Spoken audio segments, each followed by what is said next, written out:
Okay, welcome back. Solo role Mangging. Tales of Argosa, the lost city of Barakus. We are in it. We are in this city, man. And I mean, we've only been into a few rooms so far, but we're gonna get to some meat of it this time. Yeah. So we made our way back down here after dealing with the goblins in the tower and all that, and we've got Bert with us. We fought some giant centipedes. We fought some bugbears that failed to sneak up on us. And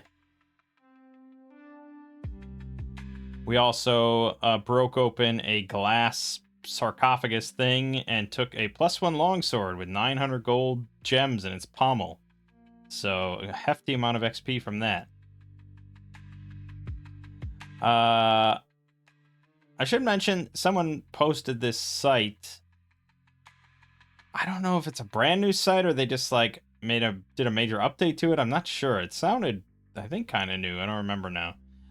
It's called monstro.cc, and it combines like every bestiary from OSE Advanced, BFRPG, Osric, and a few of the carcass crawlers and stuff.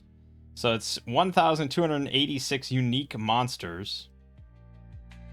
And you get the stat blocks for all of them, everything, which is pretty handy. It's pretty. I also like you can just click on a random monster and you get a giant pikefish, and there's its stats. So this is from BF Basic Fantasy Field Guide Omnibus. So yeah, I just thought I'd mention if you're watching this series, you might be interested in playing or running your own shit in the OSR, and this could be handy to you. I mean, a lot of this is like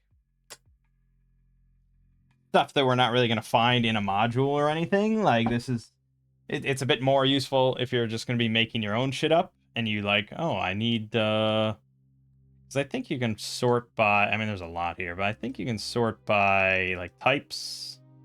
Yep, you can sort by types, and be like, oh, I really need some unique undead monsters. You can go down here and like, oh, what's a blade spirit? And there it is, a blade spirit. It's a pretty hefty thing. 9 hit dice, +8, 17 AC. They get multiple attacks, +4 damage on their weapons, so on and so forth. But anyways, just thought I'd mention it. All right, let's continue on. Right, so we're now moving west again. We're gonna listen at this door to 2-8. It's a big old room, and I think, yeah, Tarthona is our detection person. Great success. All right, let's look at 2-8. The headroom. Do we hear anything? No.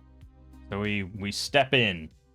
4 massive carved stone heads dominate this chamber. Each head is 4 feet in diameter and over 6 feet tall and depicts a human-looking face, probably male, though the visage is abstract enough to be more or less androgynous. A red diamond has been painted on the center of the floor. Ooh. Ominous. Avoid that. Though it requires a stupendous feat of strength to do so, the heads can be rotated. Currently, all the heads face east. If, with a successful open door check at +1 for each head, they are all rotated to face one another towards the closest side of the diamond begins to glow red. 1 round later, any creature standing in the diamond receives a +2 bonus to saves for the next 6 hours. Diamond only grows for 3 rounds and only grants this boon once every 24 hours. Pentagon can hold up to 6 man-sized creature. The pentagon? I thought it was a diamond. But now you're saying it's a hexagon. Wait a minute. What the fuck? Okay. The diamond glows for 3 rounds. To reactivate the hexagon, and then it says the pentagon can hold up to 6 man-sized creatures. Wow, they really needed an editor to run through this, but it's a lot of material, so I kind of understand, but... Huh, that's Wild. Okay. I'm pretty sure it's a diamond. I think. The diamond's the only one mentioned multiple times, so yeah, they must have toyed around and they were like, oh, I think diamond is the most interesting rather than a pentagon. Maybe a pentagon's too scary, and maybe no one knows what a hexagon is. I don't know. Okay. Well, I mean, we're gonna search the room at the very least. So we're gonna spend 10 minutes searching the room. We don't find any treasure or anything like that. We might discover that the heads could be rotated, so we'll do a group perception check. Just straight up. Failure. Success. Success. Okay. We discover the heads could be rotated. They seem to not be entirely attached to their base or anything like that, so they could be rotated. Which probably you wouldn't even need a perception check, really. If you mention that all of the heads are facing in the same direction. And you also mention they're all facing east.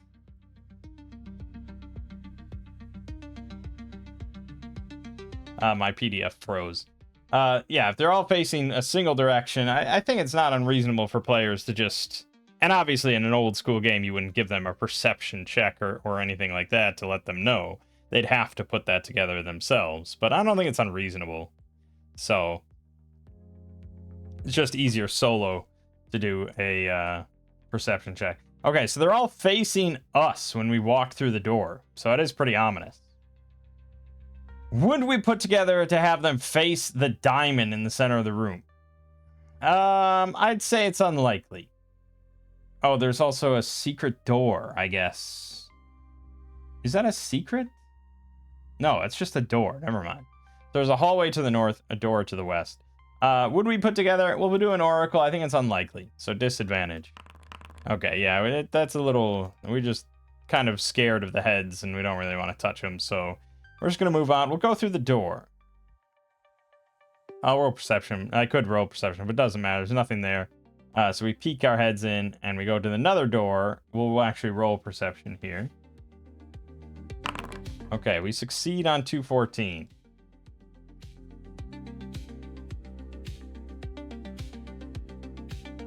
No, there's nothing in here, so we step in. As always, I'm also technically rolling traps and locks on everything to check for traps, which probably does slow us down a little bit. So we'll do another 10 minutes, just so I'm kind of on top of that. Though it is unclear from its present state, this chamber was once a small chapel to a long-forgotten god. Against the north and south walls are small 4-foot-high daises, upon which is written in Arthaman, "Lo and behold the might of the master." Some time ago, however, this room was the scene of a horrific execution, and the headless skeletal bodies of the victims, 6 in all, are still splayed about the chamber's floor. The walls and ceiling are smeared with dried blood. Secret chamber in the east contains the treasure. Okay, well, I mean, we're going to find that because we're going to search this room.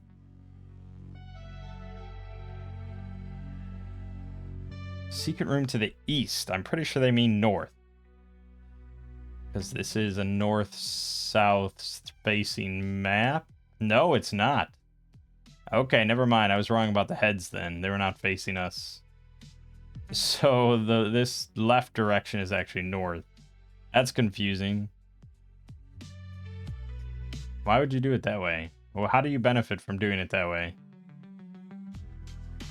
Anyways, well, I guess because you're meant to, it's meant to be a physical book, I suppose, and then you could just rotate the book and have it, the whole thing shown. But the numbers are facing this way. The normal side is if you're just holding a book. So I don't get it. All right, so we search the room. It's another 10 minutes or so as we pick gently around all the blood and gore and stuff. But we do find this secret door. So, you know, we'll listen, we'll check for traps, blah, blah, blah. We eventually get it open, and we get our treasure. That was easy. Hung on the wall in the secret chamber is the Executioner's Blade. It's a +2 battle axe with a terrible curse. Anyone wielding this axe in combat immediately begins hearing the baleful cries for mercy of its many victims. These wails continue even after the combat is ended and for a certain duration thereafter. If the blade is used to kill only once, the cries subside after 3 days. If the axe is used twice, the cries do not subside for 3 weeks. And if the blade is used 3 times, the cries do not subside for an entire year. Anyone hearing the cries is unable to sleep, rest, or memorize or pray for spells and loses 2d6 points of damage per day from sleep deprivation. Okay, we wouldn't follow those rules for sleep deprivation, but only a remove curse spell removes the curse, and then only if the axe is never wielded again. Oh, this isn't very valuable then. Okay. Well, I normally gloss over it, but in this case, it actually is relevant. Normally, to identify magic items, you know, I keep it pretty simple and basic. I'm not really that anal about it. When I'm DMing, it's usually just an arcane lore check. In this case, since it's a cursed item, a success would mean that you know that it's a +2 battle axe. That's it. Great success would tell you about the curse. A failure won't tell you anything. Terrible failure, yeah, doesn't really mean anything. Okay, so we're gonna have Nathun roll his arcane lore on this thing. All right, he rolled a failure. So as far as he can tell, it's just a normal axe, but usually players are kind of aware, or I'll even say, like, maybe I won't say, like, yeah, it's definitely not magical. I'll just say, yeah, you can't really tell. You'll have to, you know, spend some more time studying it. And that's usually, like back home or something, like, at a different location after some time has passed and you can reevaluate it. So, when in doubt, just pocket it and move on. So we'll pocket it and move on. A battle axe, I think, is 1/6 as well.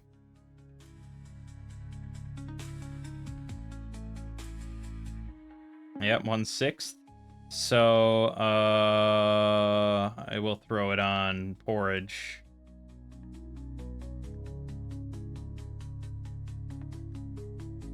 Obviously, they wouldn't write this down on their sheet. They'd write battle axe ?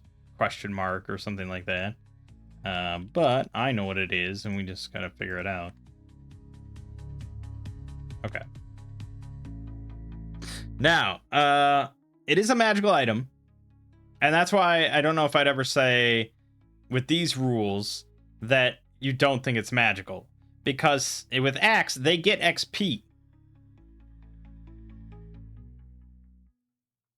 They get XP based on it being a magical item, you know?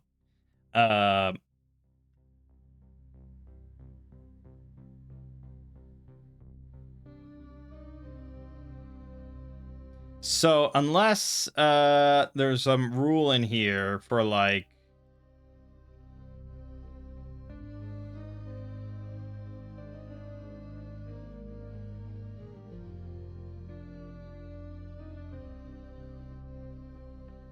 this says, well, characters are not awarded experience points for recovering and keeping magic items.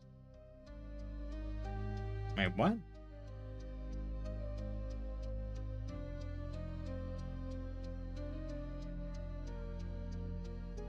Oh, right. Well, yeah. So, you get XP based on the apparent value.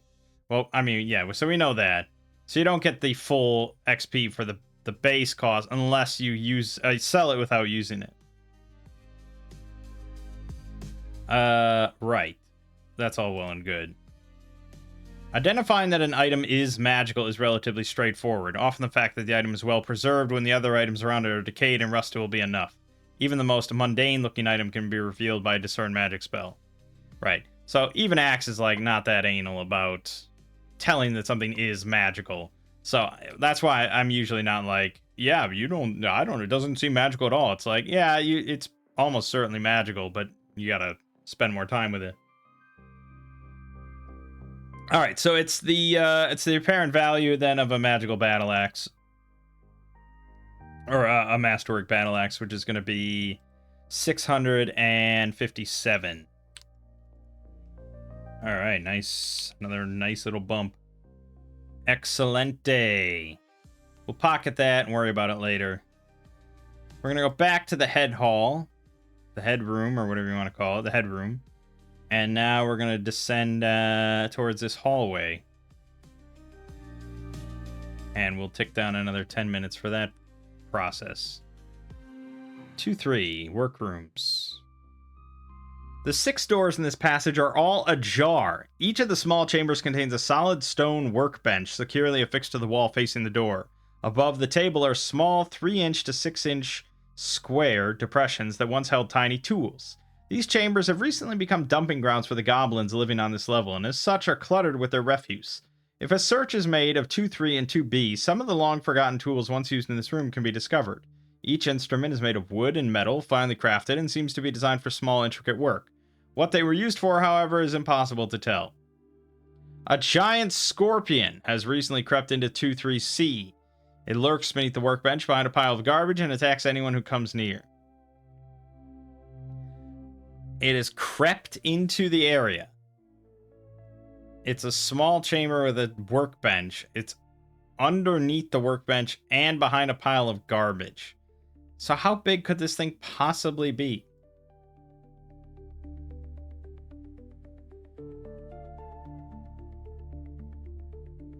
This has giant scorpions at 6 feet long, weighing about 230 pounds. It's like the size of a big guy.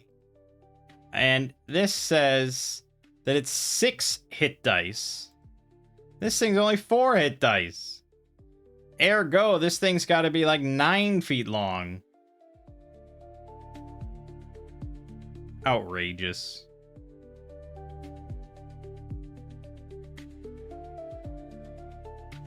Yeah, it doesn't make any sense.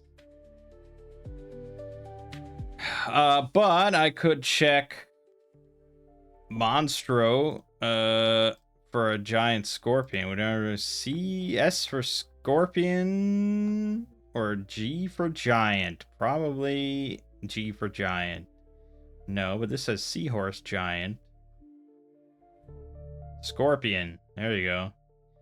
So there's large scorpion with 2+2 hit dice.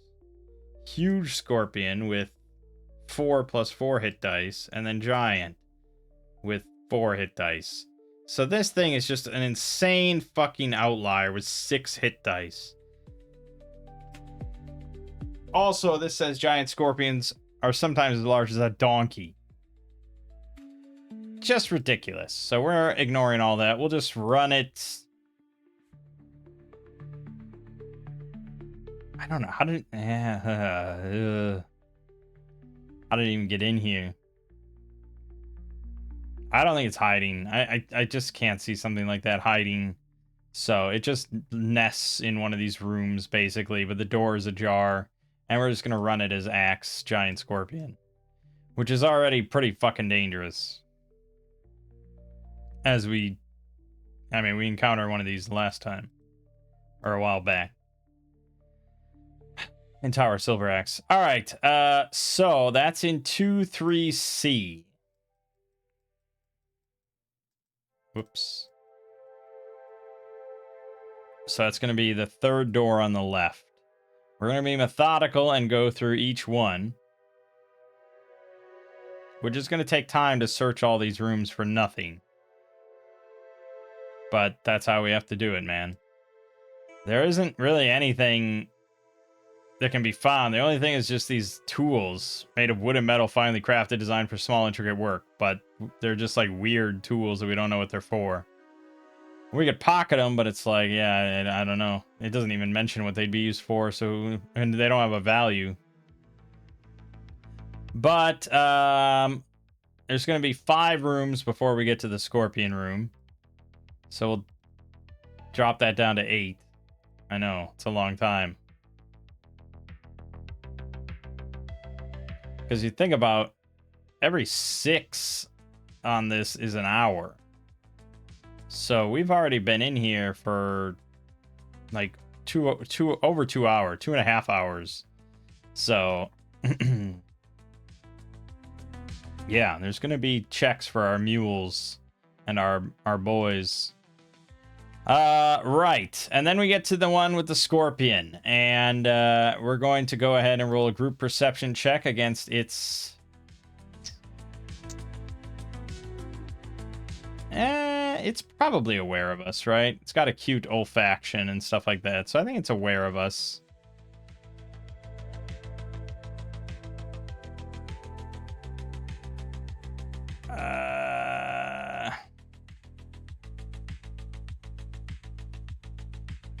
Yeah, I mean, I suppose it's used to ambushing stuff. So it can't really hide too much, but it can maybe hide off to the side, maybe a little bit behind the door. I don't know if it's that smart or not, or if it would just... Hard to say, but yeah, I guess that's what it'll do. So we'll give it a decent stealth score here of 14. Succeeded by 2, so we got to succeed by 2 on all our rolls. Failure from Nathun. Failure from Porridge. Doesn't even matter. All right, so we don't hear it because it's not moving anymore. It's just waiting. So we've gone through 5 rooms so far with nothing happening. So we're gonna go through the 6th room, and now the giant scorpion is going to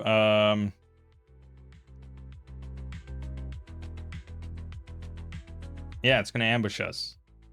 You know, you could give Tarthona one more perception check to see if she just is not surprised.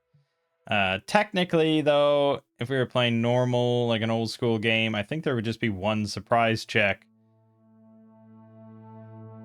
But wouldn't it really just be like...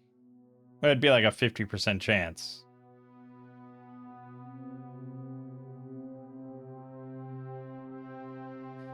I only say this because this is really dangerous. Getting ambushed by this thing is really nasty.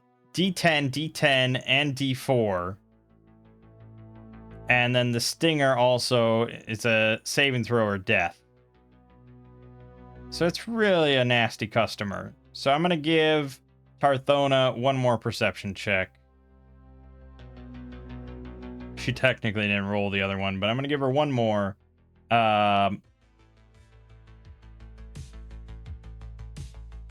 And I'll roll the scorpions one more. So he rolls against 14. So she has to succeed by 4 or more.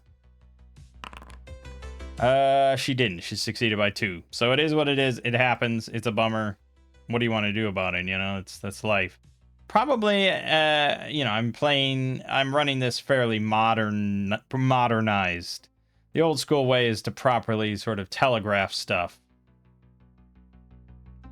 So I suppose if I was going to telegraph that this was its lair, probably we could have just avoided all this by just mentioning that there's like sort of a fouler smell or maybe something coming from, because presumably it like eats stuff in here, right? Like it finds food somewhere, goblins or giant centipedes or something, and it eats it here. So there must be some corpse stench to this room. Yeah, I mean, I really should get more into that thought process of DMing rather than just, oh, you failed your perception check, sorry. I mean, that's very 5e D&D. That's very modern. So, yeah, maybe Tales of Argosa is cramping me a little bit as far as growing as a good old school DM. Telegraphing is really all the players usually have. So if we rewind everything just to try to avoid this probably deadly ambush, and we say that, oh, you know, as you approach this last door, you notice a bit more of a foul stench coming from this room. Now, obviously, that means players could just close the door and be like, all right, well, we're not going in there, see ya. But as I said before, generally where there's danger, there's treasure, and that's what we're all about, is getting treasure. But now the ball is in the player's court to perhaps come up with a solution that gives us an advantage. Remember, a fair fight is a fight you've already lost. So there's a few options. We could have Nathun toss in a slumber or something like that, because these are pretty small rooms. I think even if we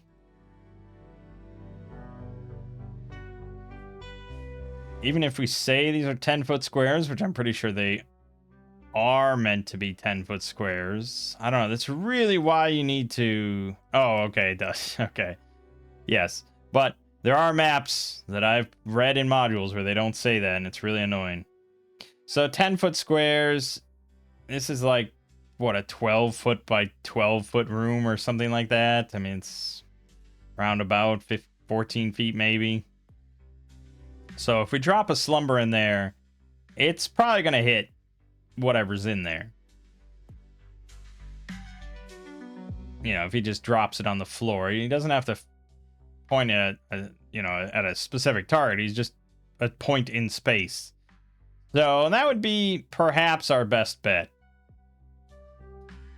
If he succeeds, though, we just execute whatever's in there, most likely, and then it's not a significant combat, so he loses out on another spellcast. If he fails, he wasted another spellcast, and we're in no better of a position. We could go for Earth's Excrescence, which would almost certainly damage whatever's in there. And it probably not kill everything or whatever it is. Probably not, in which case it will likely be enraged and just come out and fight. Maybe. If we want to think more mechanically minded,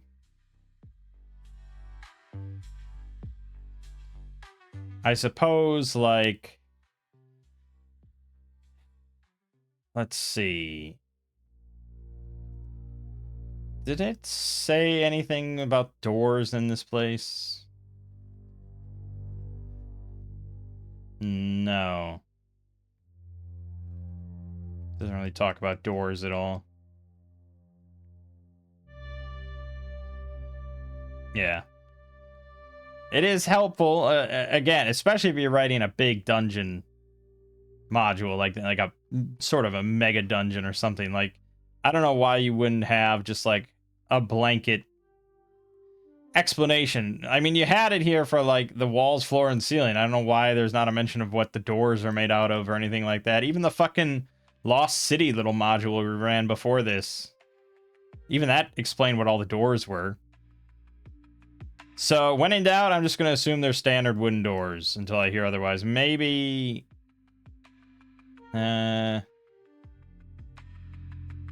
No, it doesn't even mention it here. I don't know. Maybe it mentions it somewhere, but I don't know why it wouldn't be here if they do mention it. So screw it. So here's the plan if we don't want to use magic. Bert against the wall to the north. Porridge against the wall to the south. Tarthona standing in this doorway, weapons ready. Nathun behind her. Porridge uses a stick. I think we have a staff somewhere. Nathun's staff. To push open the door all the way so Tarthona can get a good look into the room.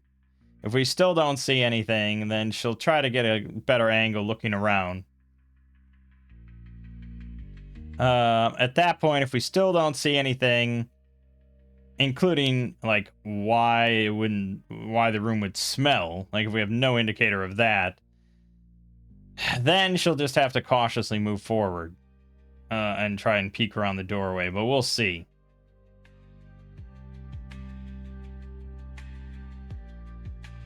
Okay, we'll just go with that because I don't want to spend spells if I can help it. Okay, so right.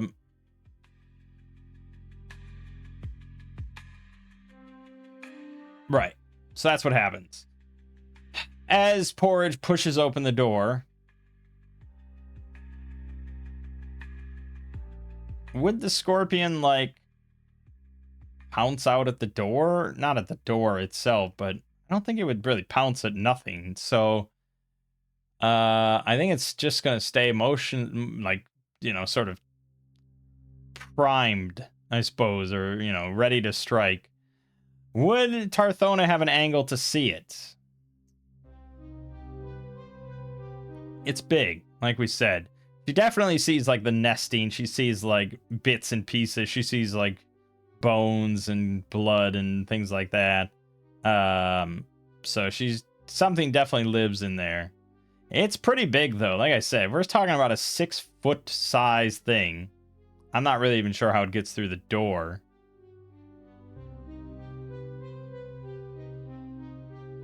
Well, it's 6 feet long, I suppose. I don't know. It's probably a tight fit for it, but it squeezed in here. I think she probably would see, like, you know, a pincer or something creeping around the edge. So fuck it. She'll throw a javelin at it if she can get a little bit of an angle. Porridge and Bert have a standing, readied action to attack anything that comes through the doorway. So they're not creeping around to look or anything. They're ready to strike.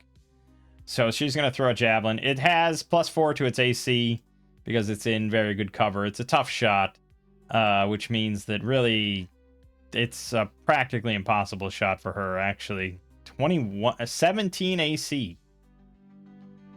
Yeah, so this is practically impossible. She'd have to roll a 20, but she'll throw a javelin in there. So it's D20 plus... Well, no, she gets her attack bonus no matter what, which is +2. All right, so she gets a +3. All right, so she misses. So she throws the javelin into the room. It goes pretty wide of the claw and clatters against the wall. That could be enough for the scorpion now to take umbrage with what we're doing. I'm gonna roll a morale check for it, actually. I know. I saw this mentioned in... I was starting to read Stonehell, which is another mega dungeon. And there was a mention of goblins, like, hiding in ambush, and you said to roll a morale check to see if they attack people approaching or not. I thought that was kind of an interesting way to decide that, if they have the gumption. I don't know if the scorpion... I don't think it's a matter of gumption per se, but I think it's a fair enough roll. So it has a will of 14. So if it rolls 14 or under, it's going to attack. Otherwise, it's going to wait and hope we leave. Okay, so it's going to now burst out, recognizing a threat has been established, and it now shifts into position, into full view, and we see it's a fucking giant scorpion. So now we're gonna roll initiative.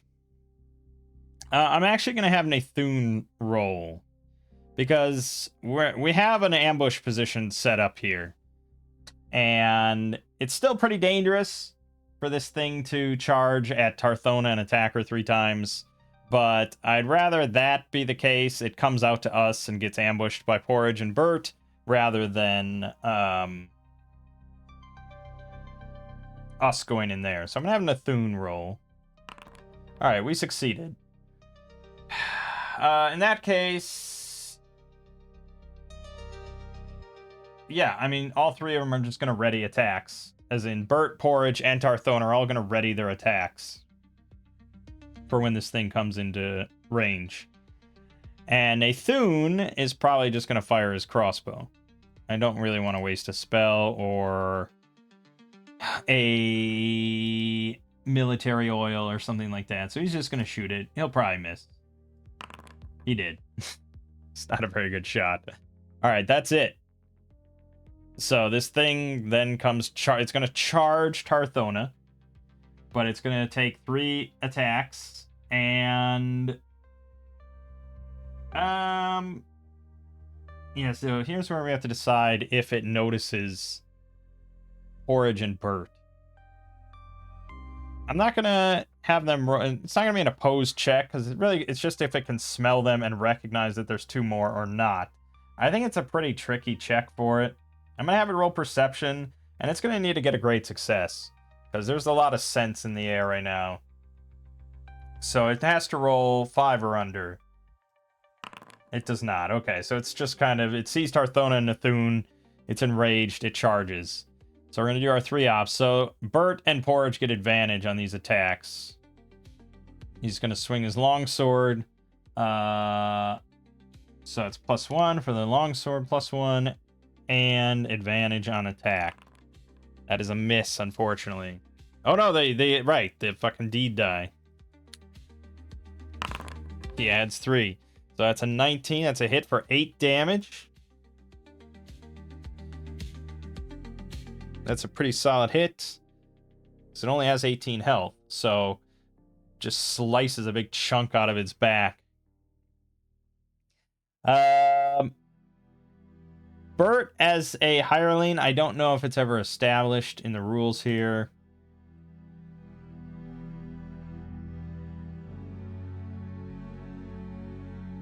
I think it's the same rules for monsters.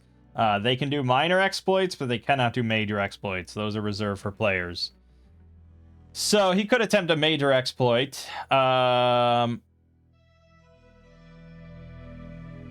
Pocket Sand? I don't think his dex is very good.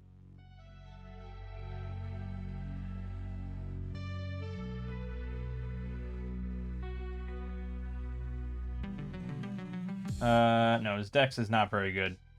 So then it would be...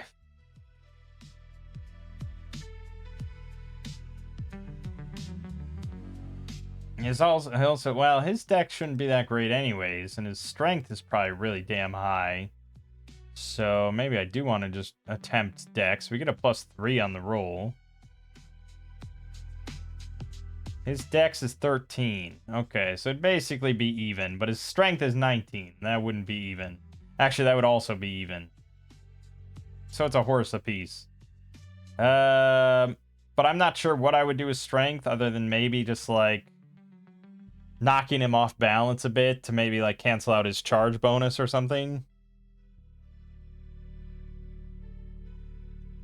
We'll go for Pocket Sand. Never fails. Well, it sometimes fails. So it's just a dex roll +3. No, okay, never mind. Porridge gets to attack. Flail +1 with advantage. That's also a hit for 4 damage. So that is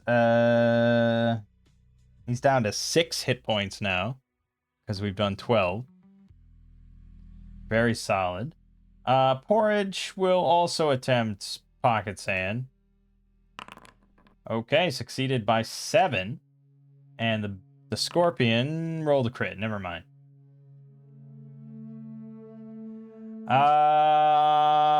And then Tarthona gets to make her readied attack. It's just going to be 1 attack with 1 short sword. She doesn't get the offhand with +1, and she does not get advantage. That is a kill.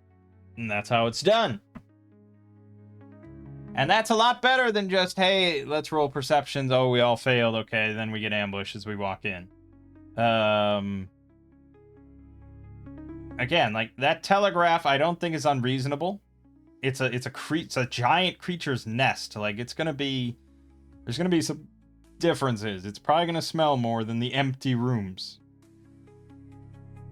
And then from there on, it's just, yeah, players using their wits to their own advantage and trying to set up an unfair fight, you know, in their favor. And readied attacks are very good, especially readied attacks like that, like around a corner or something where they don't know you're there and don't expect it. Like, having advantage on a readied attack is brutal, especially more than one. Like that scene in New Hope where Han runs around the corner and there's just like, you know, 20 stormtroopers or whatever there. Had they all actually fired right away and, you know, it was an RPG and not a fucking movie, he would have been obliterated, right? I mean, he was definitely surprised. If you want me to pull up the scene, I'll show you. He's very surprised in that scene. He would have been decimated. But they didn't shoot right away, so that's it. Also, I don't think they were expecting him to run around the corner either. So it was just he won initiative and he ran back around, I think. I haven't watched that movie in a while. Anyways, we killed another giant scorpion. That was good. We get 135 XP for that. Awesome. We will now search this room.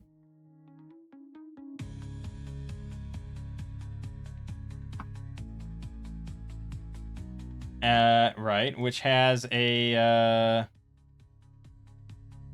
secret leading to 2-4. It takes us 10 minutes to search through all the rubbish and stuff.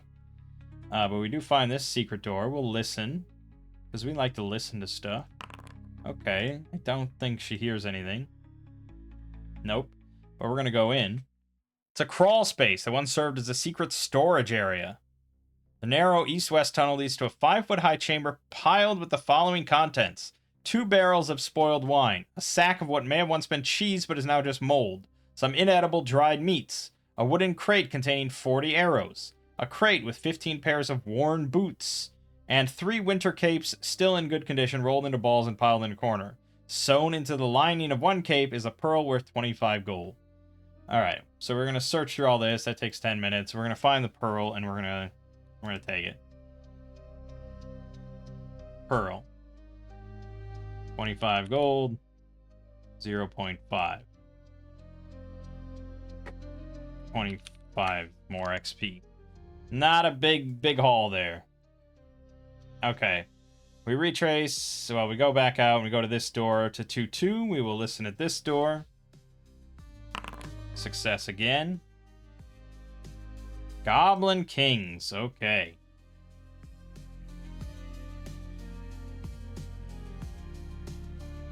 A gang of 4 goblin thugs and their leader Breget have made this their home. They do not appreciate intruders.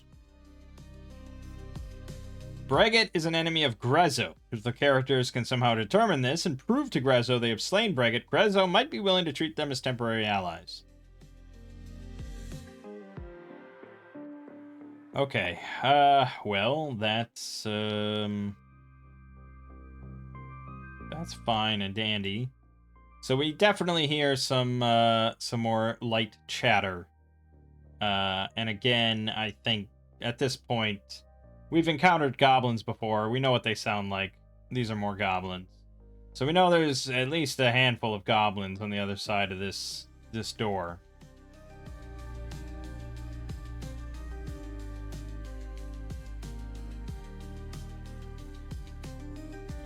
I mean, I hate to say it, but probably the same old plan. Kick in the door and have Nathun cast Slumber again, or Earth's Excrescence. Both could work. Maybe Earth's Excrescence.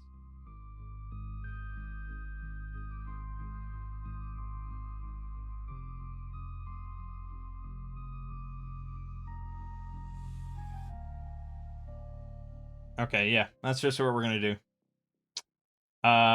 We don't know how big the room is or anything like that. We don't know how many there are, but Earth's Excrescence is a fairly large area, so we're kind of optimistic, and we got to get in there anyways. So Tarthona is going to shoulder through the door as Nathun prepares to just launch Earth's Excrescence right away. So the surprise is going to be Nathun's and no one else's.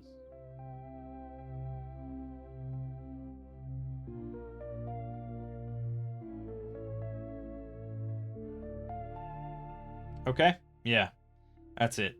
So, I don't think there's any rolls required here. She bursts through, and he's going to cast. Now, there's 4 goblins plus the leader. The room is pretty big. It's 20 feet wide by 50 feet long. So it's a fairly big room. Probably unreasonable for him to get all of them, but it's possible. So I'm going to give him 1d4 plus 1 as the number of targets he hits with this. He's already preparing to cast the spell, so he can't back out once he sees. Otherwise, he gives up surprise. So 1d4 plus 1. 3 of them. Alright, that's fine. He grabs 3 of the regular goblins with Earth's Excrescence. And he has to, of course, cast it. So tier 1, done. This, plus 1. Success. Barely. But that's why we bumped up his int, isn't it? Alright, would have been nice to maybe increase the range by another 7.5 feet and maybe clip 1 more. But sure, 3 of the goblins. We'll go with Axe Goblins, because I think they have 1 minus 1. So they have 3 hit points each. It is possible for them to survive. This is a 2... No, it's a 3d6 roll. He's level 3 now. It maxes out at 3d6, but... Yeah, if they fail their save, no matter what, they're dead. He rolled 9. So even if they make their save, they're dead. Excellent. Alright, so the earth just kind of... Well, wait a minute. Hold on, Mikey. I maybe couldn't have done that. Because this is all worked stone, right? Yeah, 6-inch square mortared stone slabs. This is worked stone. Earth's excretion specifically doesn't allow for that.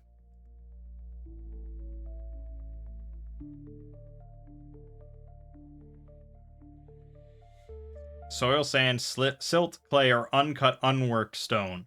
Does not function on worked stone, wood, cement, concrete, metal, or magical material. So no, I would have known that going in. So alright, we'll switch to slumber. It's a smaller diameter, so we're only going to hit 2 of them. Damn it. Bit of a waste. They're 1-hit dice, so 2 of them just go to sleep. And now we roll initiative. Parthona, failure. Shit. And I didn't take the... Yep. Okay, well, their 2 goblins and the leader are pretty upset. The leader is slightly beefier. 14 AC. So he's got like 1 more AC. But otherwise, he's pretty similar. He does have a crossbow. So he might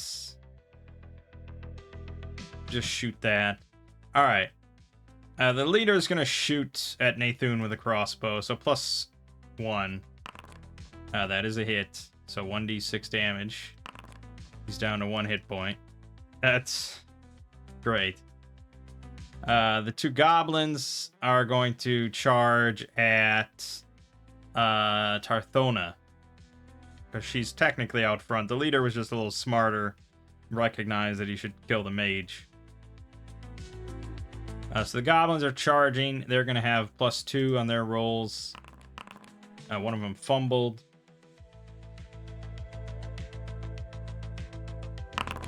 I fumbled. They missed. Done. Okay. And that's it. So now it's our turn. Tarthona is going to swing at the same one she just swung at. That's a kill. And the offhand, which is -3. That's a kill. Ithun's going to also shoot the leader. He's going to return the favor, I suppose. That's a miss. Fuck it, we'll have Bert charge with his longsword. So he gets +3, +2, +3 overall. Boom, baby! And that's even without his deed die. No problem.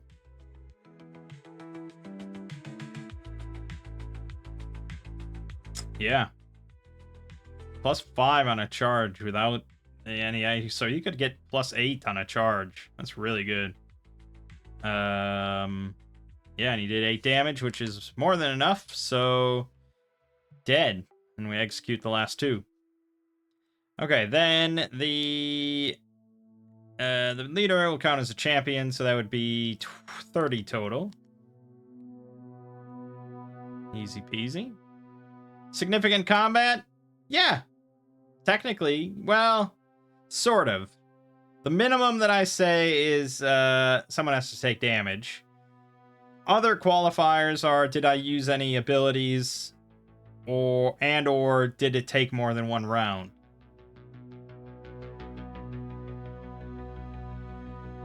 I did use abilities, I did take damage, but it's still pretty questionable. I'll leave it to the Oracle. Do I get a short rest? No. Go fuck yourself. The Oracle never disappoints. Alright, Nathun's not in great position then. Alright, we're going to search the room then. It's another 10 minutes.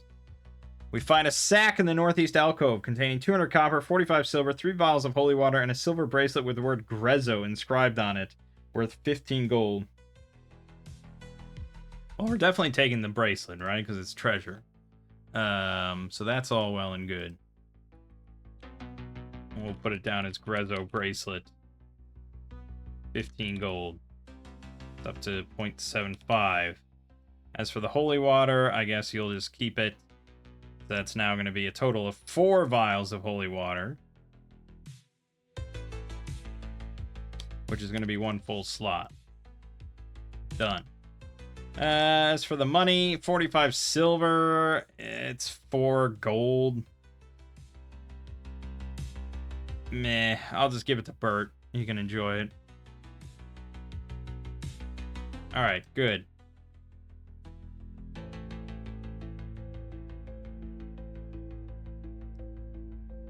While searching, we do find a secret door to the west and a normal door to the north.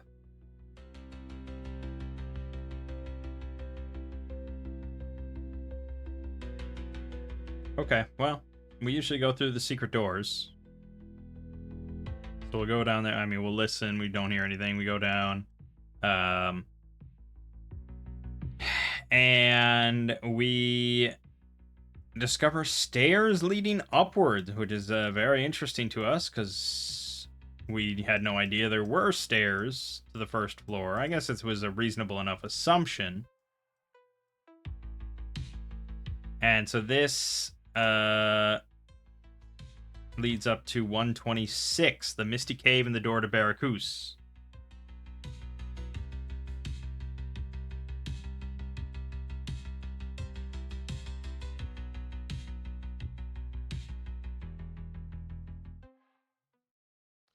The large, heavy oak door that's ajar. Okay.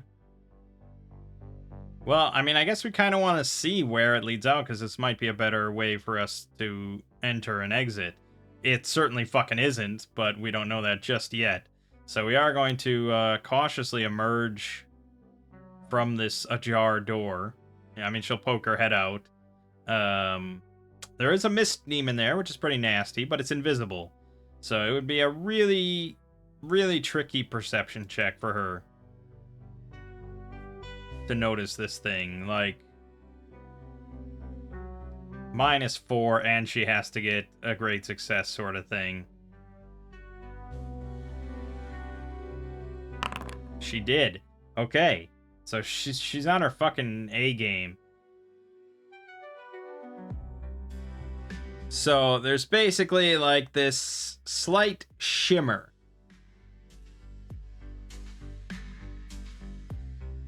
But again, you know, this is another thing. It does make for a more casual game, certainly. But even not talking about a modernization sort of aspect, there would be no way to telegraph this thing. There would be really, I mean, it's an invisible mist demon just lurking in the darkness. There would be no way to telegraph that to players in any way. It's literally just there designed to ambush you, and you have to accept it. Whereas with this, it's like, okay, I can make it like really unlikely, but there is a chance. And if you're really perceptive and lucky here, you might notice this slight shimmer above the water that's like in this vague, very like almost like you're not even sure really, but a very vague outline of some sort of creature. It seems like there is something there, the way that the air just kind of moves around it, you know. It says the cave is heavily obscured by mist. But he is a physical creature, right?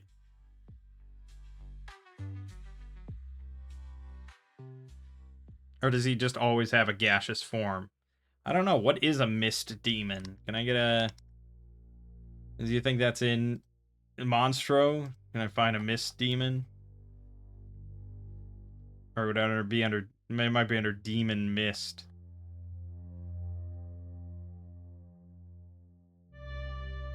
It probably isn't in here. This is probably a unique thing.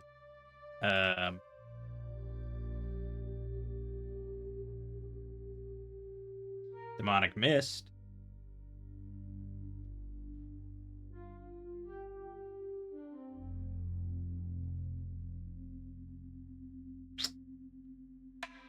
Yeah, I think this is sort of the intention. Oh yeah, this is from Frog God Games, the Tome of Horrors. So yes, this is what it is. So its body consists of mist. And it's incorporeal.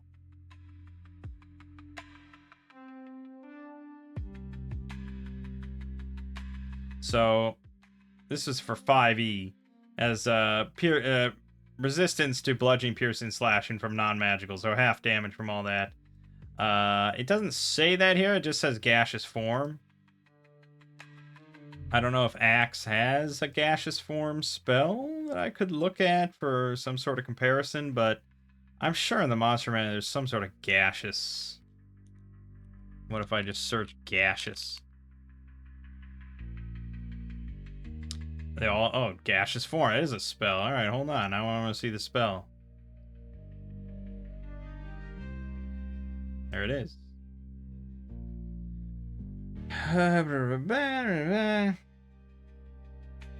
While in gaseous form, a creature cannot attack, cast spells, speak, or use magic items or equipment. Gains a combat speed of 40 feet, exploration speed. Immune to mundane damage, has an AC of 11. No, it doesn't seem to be what they indicate here.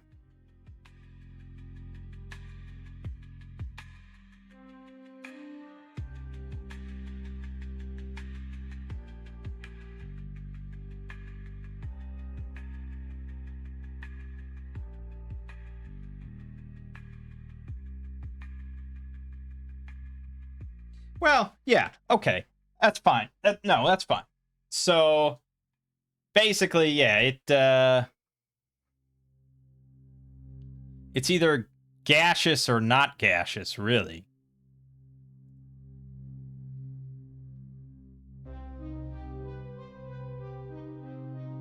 I'd have to find specifically, I guess, gaseous form for swords and wizardry or something.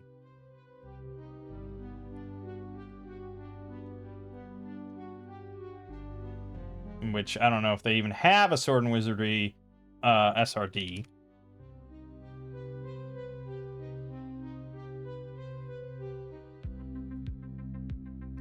For OSC, it says 21 AC and non-magical weapons cannot harm the character. I guess you could do that, but it also says that attacking is not possible while in gaseous form.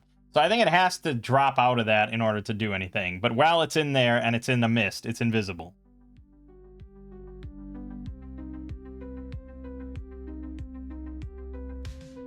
Okay. But basically, I mean, the bottom line is she sees this. She sees this sort of almost demonic looking outline in the mist.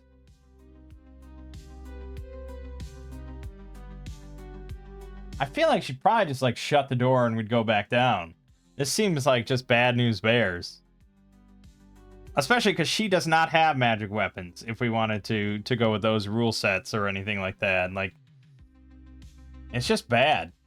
It's just bad. We also see, she sees that there's like a river. So she sees the stream and the water like almost up to the door. Which probably gives her an idea of where we are on that first level if she did want to come back this way. But I think we're happy with the way we came into the city. So I think she's just going to shut the door. And we're going to go back down. Fuck it. Okay. So then we're going to go all the way back down. I'll probably deduct another 10 minutes. And we're going to listen to the door to 2-5. Excellent.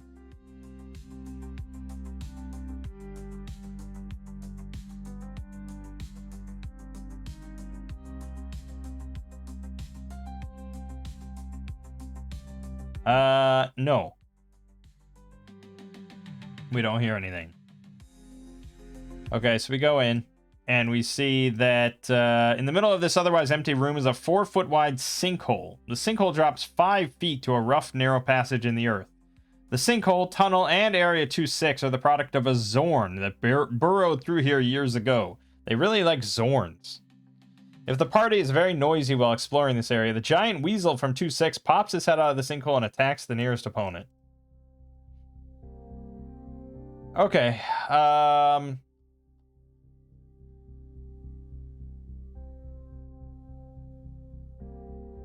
yes, I see. Well, we would search the room before checking out the sinkhole or anything, so yeah, I suppose so. We probably would make some noise. We're not super quiet when we're searching. I mean, I'm sure we're relatively quiet, but I guess I'll give the weasel a perception check. I don't know, I'll give him perception of 12. Okay, he's snoozing away. He doesn't notice anything. We search the room. We don't find anything. We do find, however, a secret door to the north and a secret door to the south. There's also, yeah, the passage, the tunnel, wherever. That would be pretty nuts for us to want to go down there.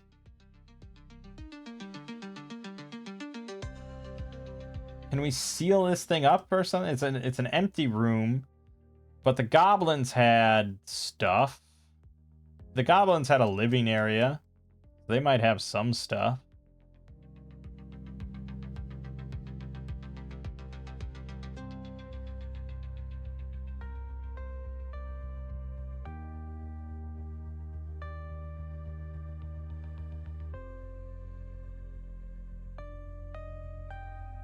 Hard to say. I don't know what I could really plug down there. It's a 5-foot deep hole.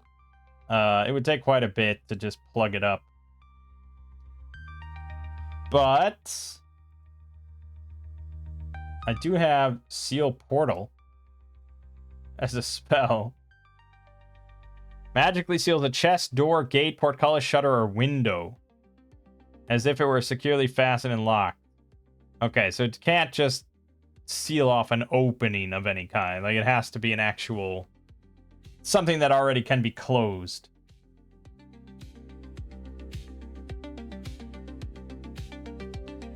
But if I took, say, one of the goblins' like bedrolls or something like that and laid it over the sinkhole, is that not a sort of gate? Is that not a form of a door? I think you could argue yes.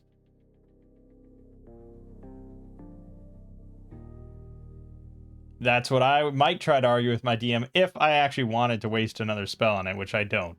So we're going to ignore the sinkhole for now. And we're going to listen at the door to the north. That would be 2-7.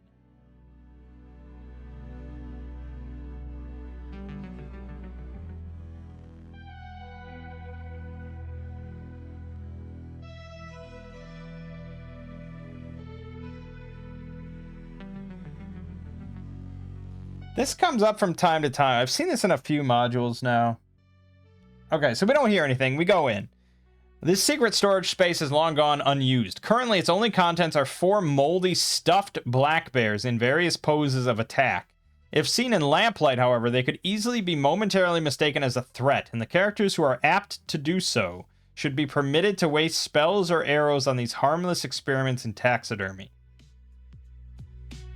Now, the one part of that, so part of it is we've seen this before, where it's like stuffed animals that are the, you know, this happens in certain like movies and stuff too, where someone like was walking through a room at night or something in a mansion, and they a stuffed bear, and it's towering over them, and oh god. So we've seen that kind of stuff before.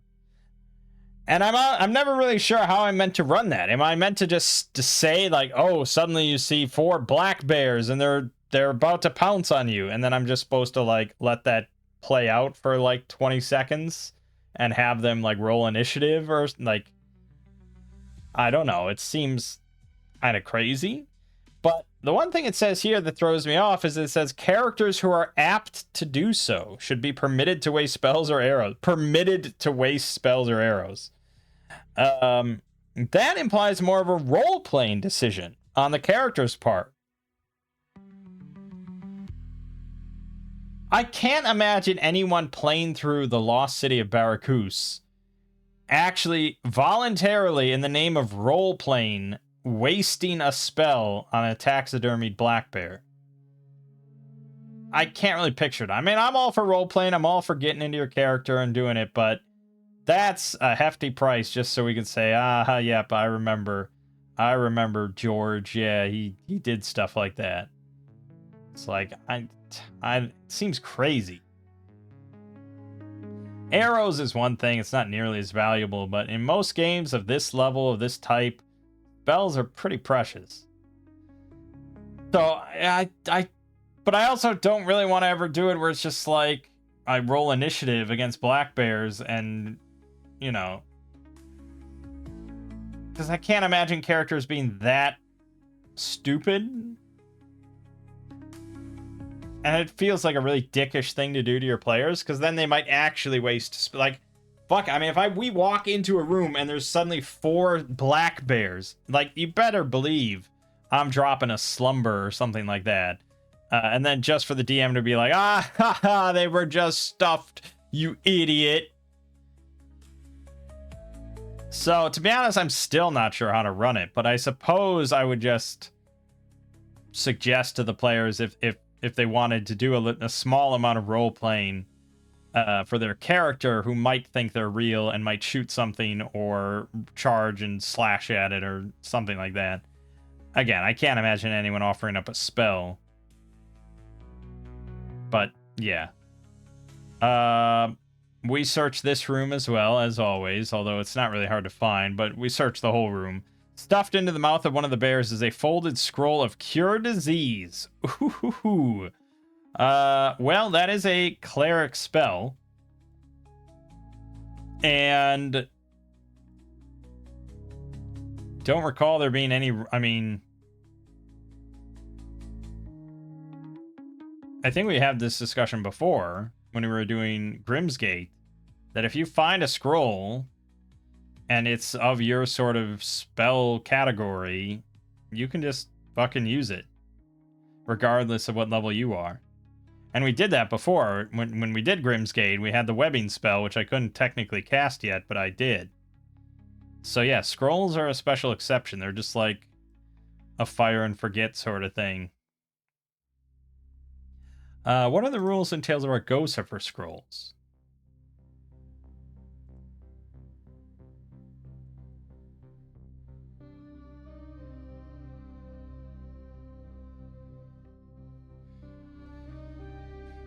The scrolls made functions at the creator's level, applying success or great success to the spell effect as per the int arcane lore check.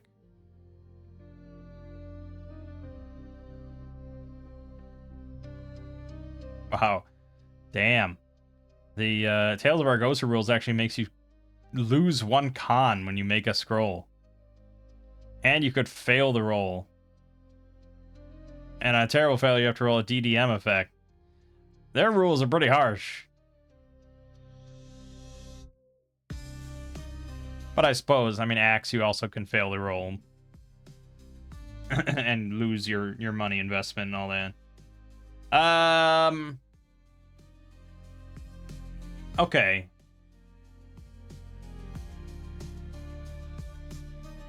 How do I want to do scrolls then? I feel like how have I not decided this in the past? I think when we did it in Grimsgate, I think I just had her roll as if she was casting a spell.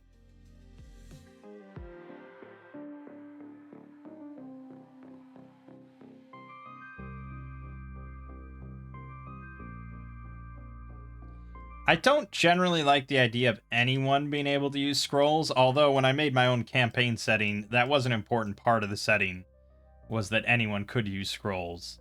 Although I think that was specifically because I was playing, I think, Heroes of Adventure or something like that at the time. I don't know if there are rules. I think we already searched this, right? There's not really any rules in Acts for who can use scrolls or what they consist of or anything like that.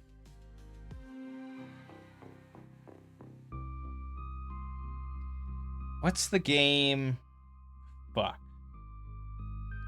No, I don't remember. One of these RPGs has scrolls written in, like, Arcane. It's written in its own specific language that only mages really get by default. And so thus only they can read it by default. I'm sure that's a few games, but I don't remember.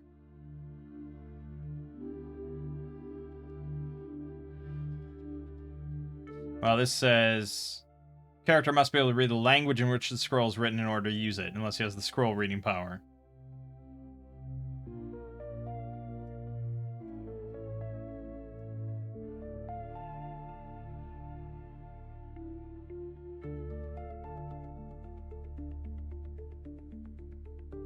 Spells from a scroll have the minimum caster level necessary for each spell.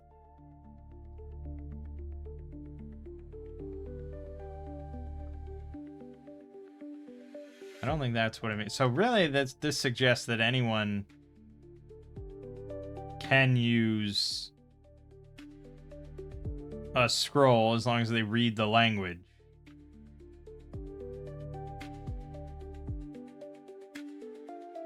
No, wrong. I mean, there are scrolls, I suppose, that are different. But most, of course, are going to be spell scrolls, and it says a character must have a spell on their class spell list in order to cast it from a scroll, but does not have to have it in their repertoire, nor be high enough level to cast it normally. Right, so this just says you have to have it in your class spell list, which is a little bit more specific for Axe than we play with here, because we just use the whole repertoire of all, like, arcane spells, or all divine spells, not specifically, like, the Crusader spell list. So, yeah, and we're going to be a bit more generous. But yes, only clerics then could use divine spells, scrolls. Only magic users could use the arcane ones. Unless you multi-class, then that might open up some more options. And I might allow a paladin to try to use a divine spell scroll, but he probably is going to have to make a roll for that one.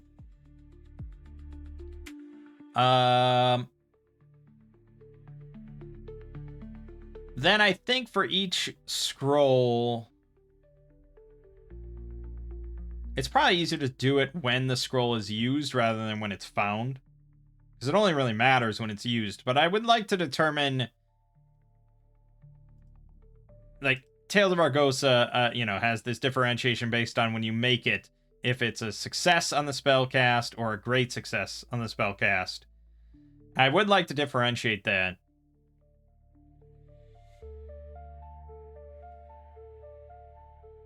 So let's assume then the baseline for every scroll ever made ever is like a mage with 15 int and arcane lore. So +1, so 16 is their roll when they made it.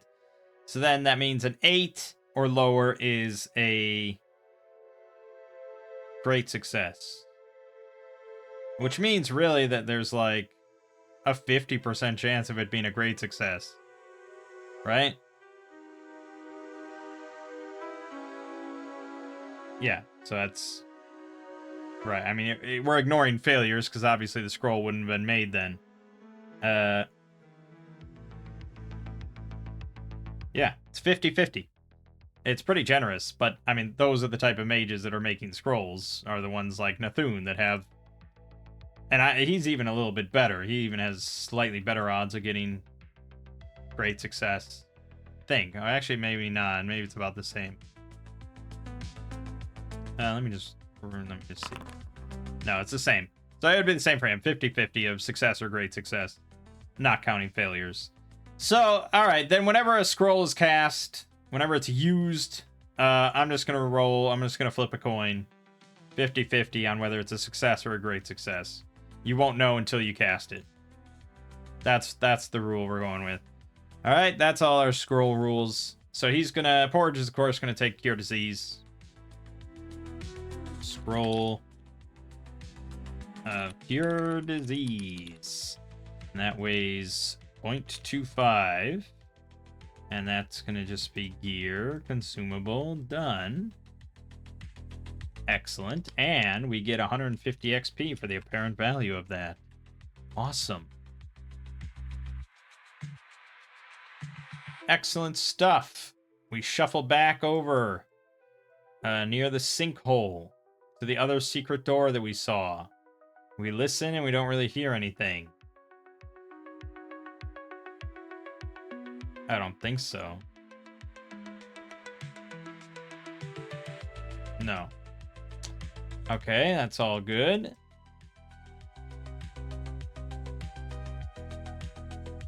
I don't know. It said for the giant weasel or whatever, if we're especially noisy. I don't know if I'd really count this as being, because we're generally pretty slow and cautious when we're moving around. Oh, also we found another secret door here. Oh, never mind. We probably want to just go through there. Okay, we'll go through there. Alright, I'm going to deduct another 10 minutes. Alright, so we go down this way. We come to a corner and there's a C there, so let's see what we see. The home of Vladof the Mad. This oddly shaped, high-ceilinged chamber is lit by several torches in wall sconces. The walls are adorned with frayed and dusty tapestries depicting pastoral scenes bathed in sunlight. The floor is filled with unusual debris, broken pieces of ruined idols, chairs with no legs, piles of greasy rags, suits of armor laid out carefully on the floor like fallen bodies, bags full of broken bowstrings, helmets filled with mud. In the center of the room is a 15-foot tall, three-tiered circular ziggurat. Standing atop the ziggurat is Vladof, an insane fallen paladin.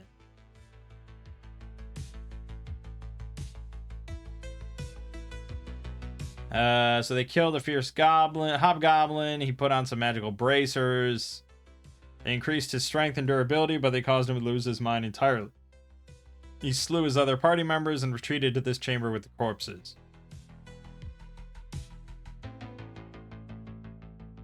He's a level 4 fighter, because he's no longer a paladin. He's fallen paladin. So 24 hit points, 17 AC.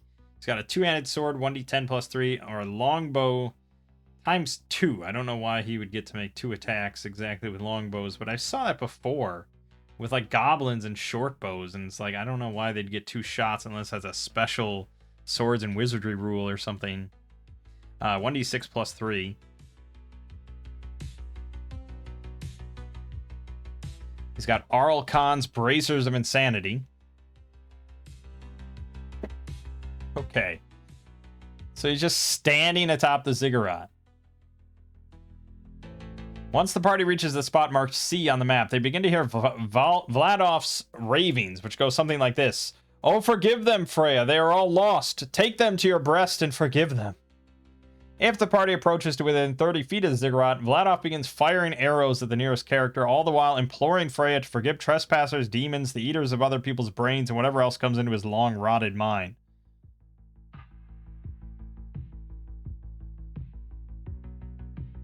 Okay.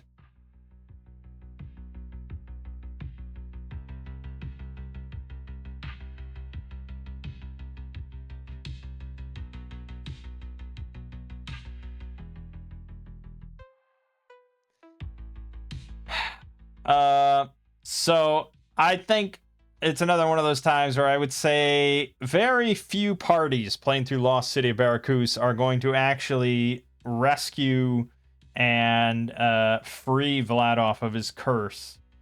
So I feel like that reward should be quite a bit bigger. Because he's a level 4 fighter, so you're not going to get that much XP, and 50% more is fairly lame. Yeah, I mean, you get like 120 for going through all that. But it's not always about the XP, right? Maybe he joins your party then.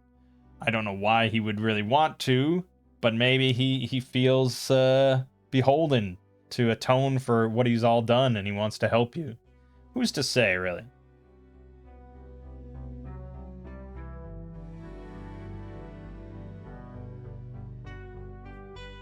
All right. So we look around the corner. The room is fairly well lit by dungeon standards.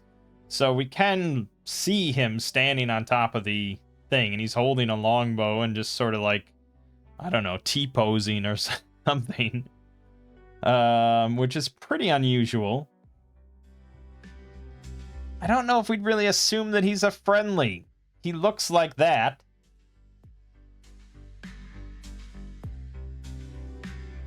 There's a lot of broken shit and scary stuff around this room, like suits of armor laid on the floor like fallen bodies, piles of greasy rags, broken bowstrings, helmets filled with mud.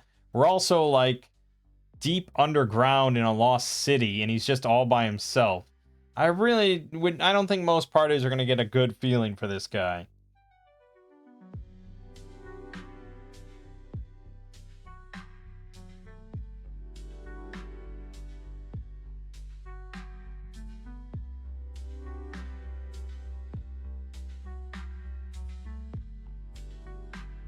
Yeah, fuck it.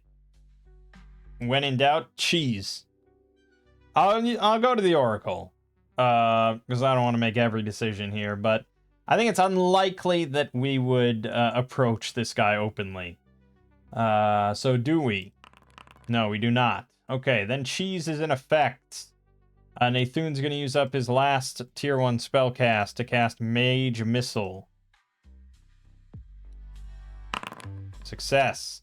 Alright, so he's just going to poke his head around the corner, and he's going to start zapping.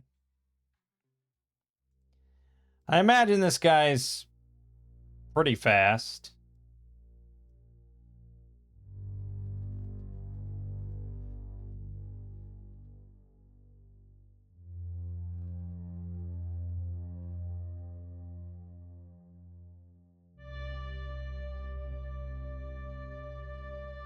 It's about 10, 20, 30 feet from this edge to the base of the ziggurat.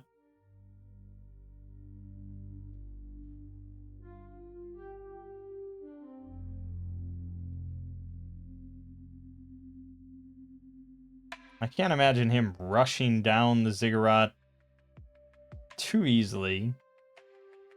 Not quite sure, really.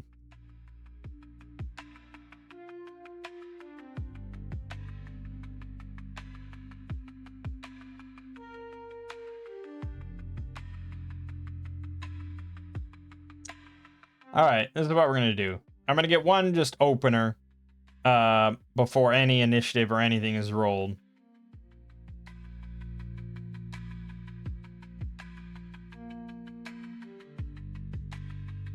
Just because he doesn't see us, you know.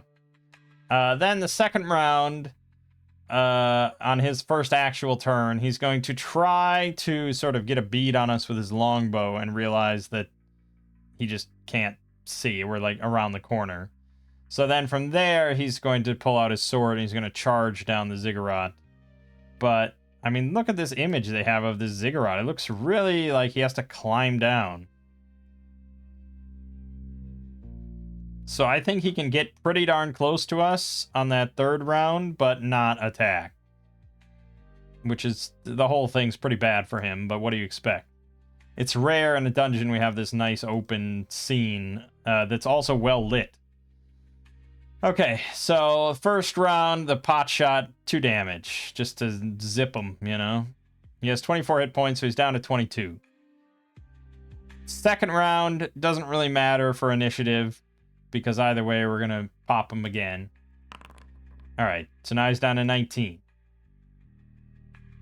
The third round, like I said, he's going to get pretty close to us. I suppose it does matter, because if he goes first, then he's going to be in close enough range that we can just pop out and smack him a bit. So we actually want to go second on this third round, so we'll have Porridge roll. He failed, like he should. Thank you, Porridge. So now this guy charges in with his long sword, or his two-handed sword, and he gets like 10 feet away from us. And again, right, he just sees this little mage popping around the corner zapping him, so he doesn't see that there's 3 others waiting. But now it's our turn, so we're going to pop out. I'm not going to give them surprise. Because he's pretty, like, combat ready. He's there, and it's like, it would just be a little... He's not coming... If he was running around the corner, maybe, but I don't want to risk that. So, I mean, we could ready some more actions, but this is one corner. It's a little hard to do that many. So we're just going to pop out normally and swing at him. We'll have Bert go first with his longsword, +1. Miss completely. Even with a D die. 17 AC is what we're looking for. The flail. Miss. Parthona's main hand. That is a hit for 8 damage. What was he at? He was down 5, right. So he was at 19. Well, now he's down to 11. And I could use Windmill to move him up to 10 feet into the wall for another D6.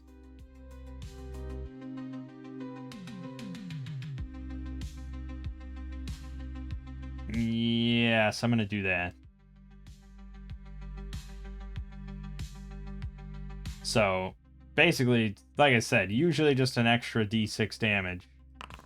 Okay, so he was at 11, now he's down to 9, and she's going to do her offhand, which is -3. Miss. Okay, now we have new initiative, which is going to go to Nathun. Oh, no, he didn't, he gets a free, one more mage missile. Down to 9, so down to 7. Initiative. Failure. Yeah, no option there. He's crazed.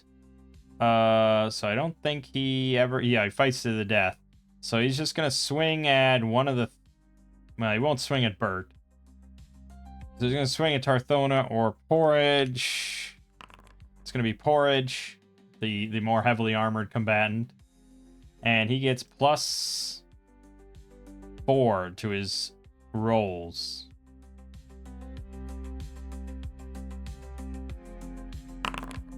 That is a hit on Porridge.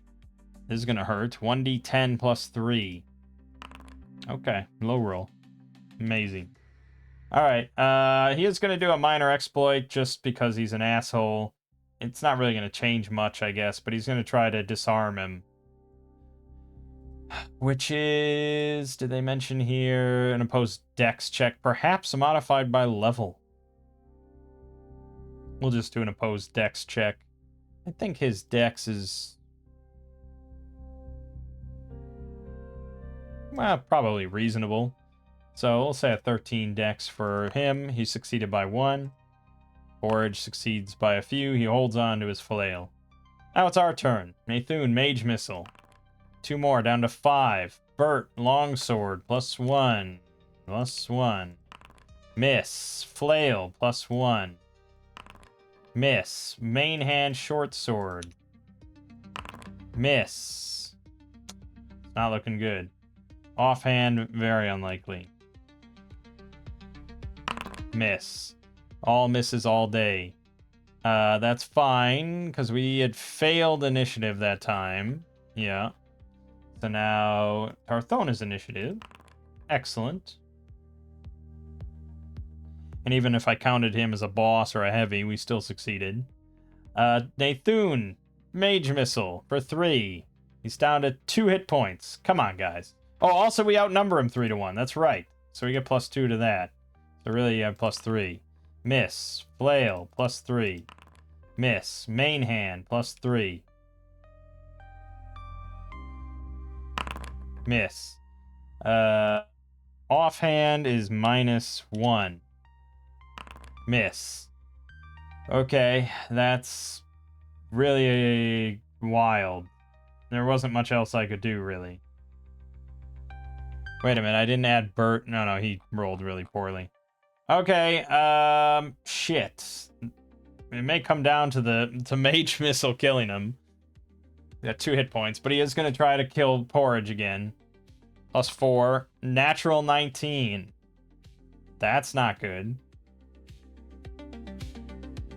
So damage is 1d10 plus 3. 11 damage to Porridge. Brings him down to 4 hit points. Ow. And we have a natural 19 effect for a two-handed sword, which is, as you can imagine, not pleasant. 1d8 plus 4. Oh my god, he rolled max. That's really bad for Porridge.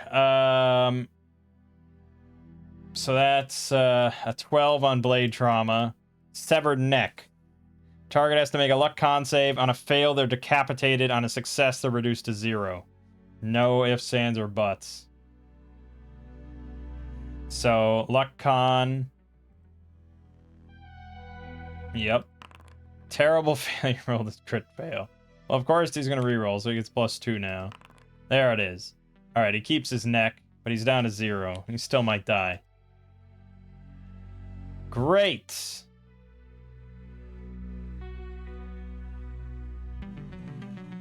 Yeah, alright. New initiative. Over to Nathun. Success. Well, I technically... He probably should be a heavy, at least. He's a level 4 fighter. He should be a heavy.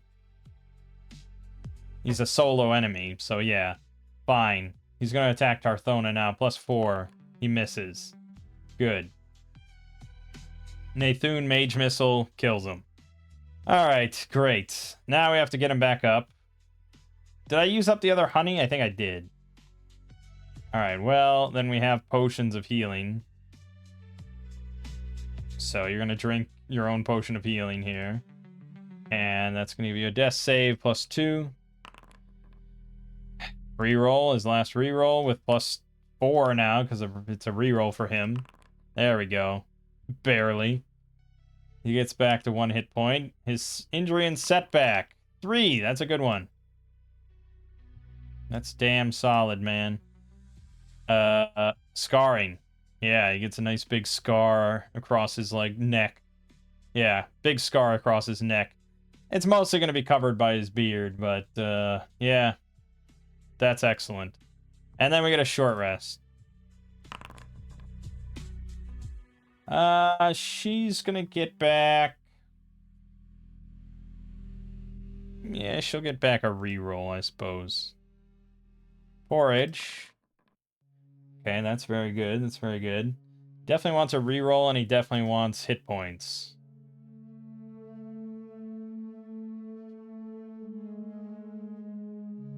Okay.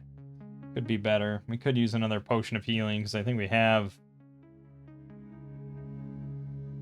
Oh, we also have a potion of extra healing.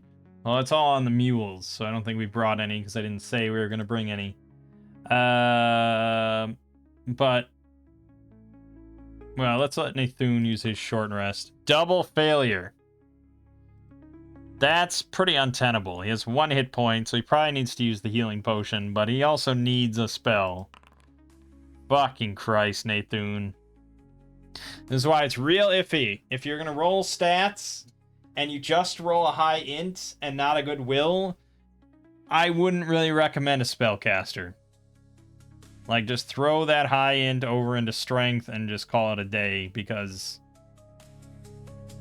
Yeah, well, I mean, to be fair... Like, if you played an actual old-school game, you wouldn't be able to recover spells at all during the day. So I guess he is sort of like an old-school spellcaster this way, but... Yeah, the fact he's also at 1 hit point... Not good. But making our way out of here is quite time consuming. Even though we probably should go make our way out of here, but we haven't really gotten that much treasure.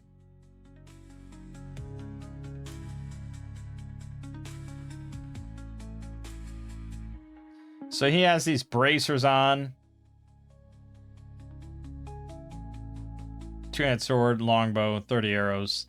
We recognize the bracers as being magical, so we're going to have Nathun roll an arcane lore. Got a great success.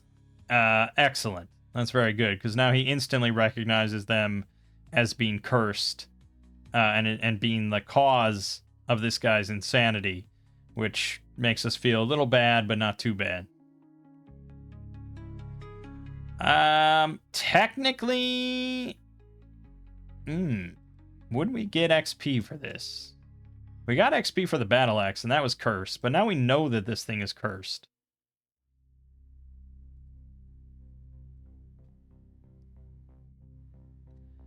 I mean, maybe?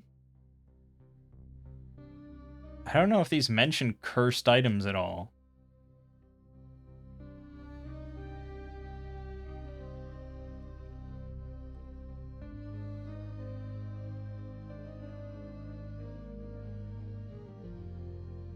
Yeah, this is a cursed item. Apparent value 100 gold pieces, but will likely trigger on appraisal. But still, it has value.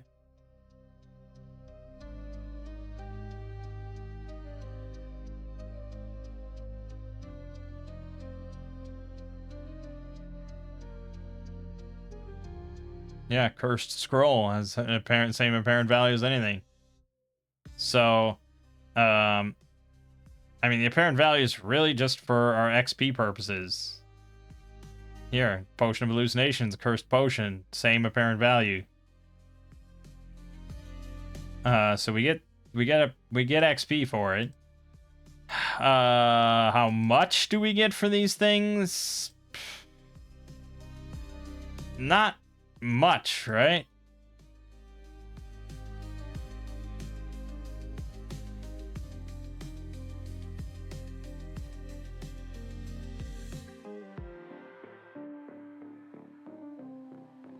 Usually it says that it's based on what it would be worth if it were non-magical. But I feel like a lot of these wouldn't be worth this much, right? Like, why would these nice boots be worth 3,000 gold if they weren't magical? So I think that's just like a baseline for like weapons and shields and armor and blah, blah, blah. For other stuff, yeah, it's, I guess, a bit more nebulous. I'm going to write down 100. That's what I'm going to just throw out there as an option. I don't know. Now, the rest of the stuff, whatever. Yeah, whatever. Technically, it does say they act as a bracer of defense, which is sort of what this is.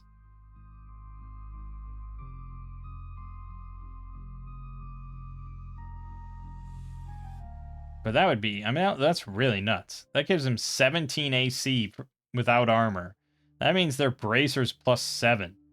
215,000 gold. But obviously they're worth jack shit because they're cursed. So, fuck it, 100. And remove curse does not remove the curse from the item. It just allows you to remove the bracers. I guess theoretically you could remove the curse entirely from the bracers and make them bracers of defense and all that, but I feel like that would require an exorbitant amount of money and resources and magical ability.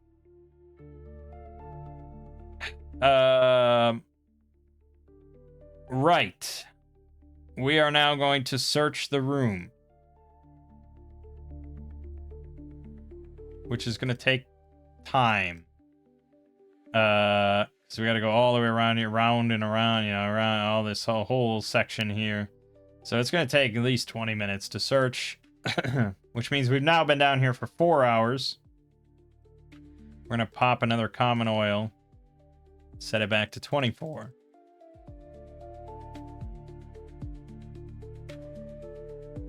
Okay.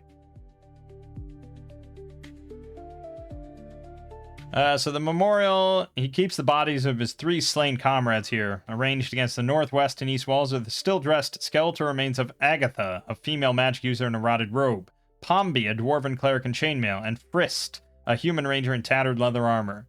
Vladoff has laid their belongings at their feet, including a dagger, 2 light crossbows, short bow, longsword, heavy mace, and a shield. Yeah, I don't think we really need to take any of that shit. And then, over in B... Once cursed, Vladoff stripped himself of all unnecessary worldly goods and dumped them here. Piled about this area are a suit of plate mail, 2 winter cloaks, a pair of winter boots, 4 vials of holy water, 5 torches, and a gold pendant depicting the goddess Freya. Okay, well, we'll take the pendant, I suppose, because I like treasure.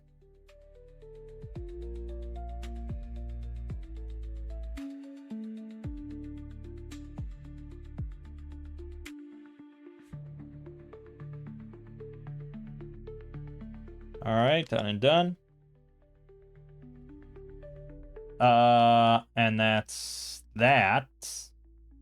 And while searching, we do see this secret door.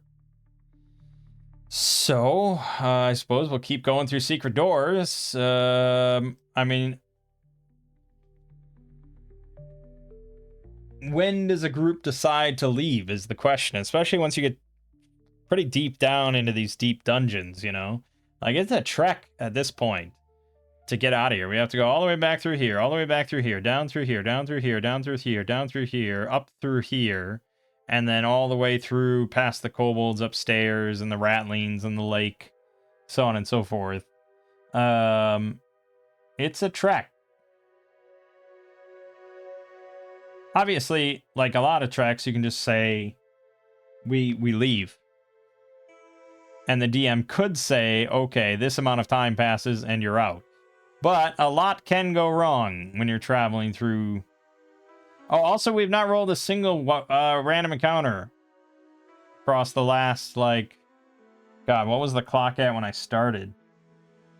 A lot. We've been down here 4 hours. Maybe we've been down here this video for like 3 hours, so like 3 random checks. Okay, 3 random checks. It's a 1 on a d4. Okay, we got 1 random check, so that'll be right now. It's fine. I fucked up, but it's fine. So the random encounter, we're still in the northern half. We're gonna roll a d100.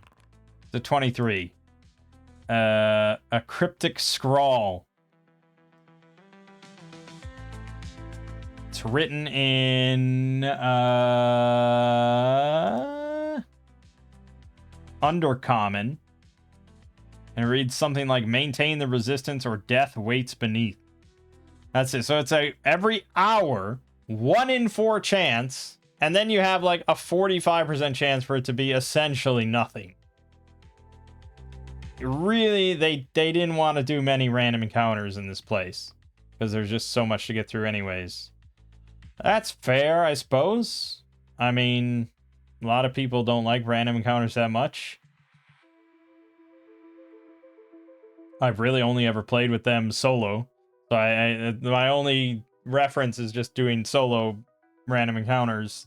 In which case it's a lot trickier to do like the role playing, the social stuff, things like that. Usually it's just like nothing or combat. Okay, well, in this case, it's basically nothing. Even if I wanted to cast Discern Gist to read that scrawl, he has no spells left, so screw it. Alright, so now we're going to go over into 211.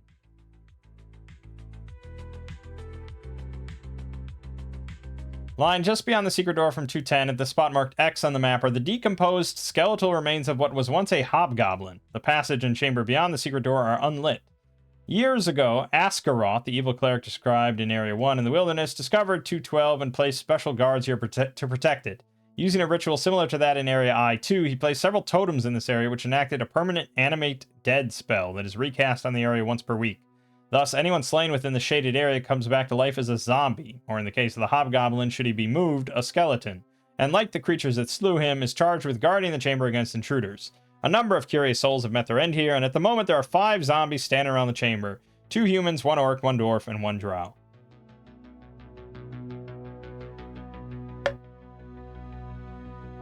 It says they attack as soon as intruders turn the corner south of the chamber.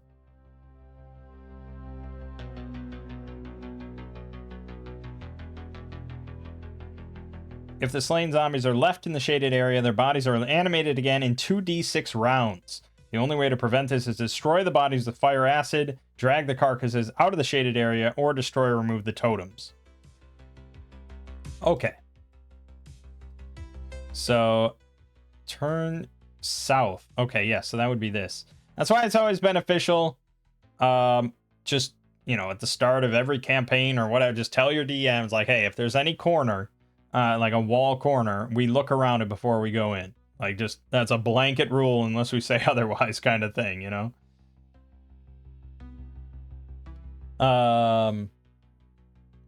You probably will get caught on that, though, of just like, yeah, we go around the corner. It's like, okay, well, then you go around the corner. So really, it's just important to remember to say that you're going to look around every corner. Probably gets a little tedious, but hey, this way you either see these zombies ahead of time or you don't, you know?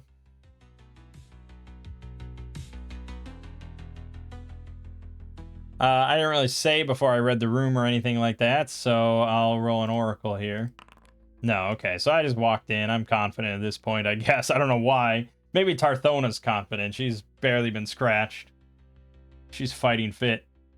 Alright, so we bumble into a room with 5 zombies and a dead hobgoblin on the floor. We do also see the totems.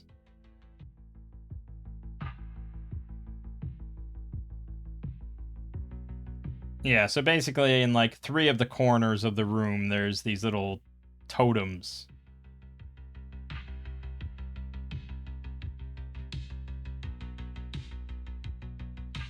Oh, they're not little. 6 feet tall wooden spikes adorned with 5 or 6 shrunken heads tethered to the post by their hair. That's what the totems are. Okay, so they're pretty big and noticeable things. Very ominous. It's a very creepy looking room. And the zombies immediately turn and we get into combat. Pretty simple. Success. All right, Nathan's going to start with the crossbow. That's going to be a miss.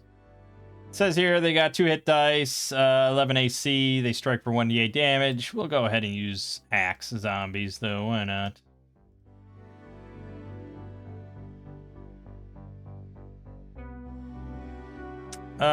So if they are wearing armor, they get the AC bonus.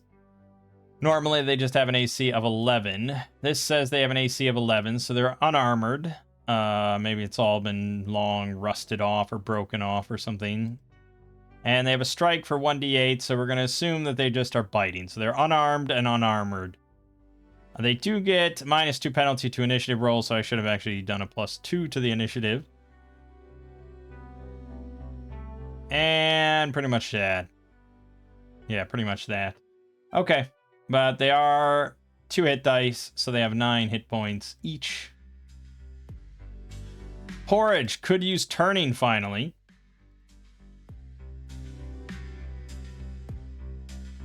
Which should not be a D8, it should be D4. We've gone over this. Yeah, it should be D4. D4 plus level. Undead, aberrations, or demons within far, blah, blah, blah. If their hit dice is less than half your level, definitely not. He would have to be level, like, 6.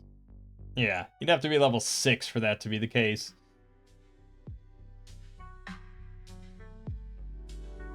Otherwise, they get a luck will save to resist fleeing for 1d6 times 10 minutes, which could solve some of our problems, for sure.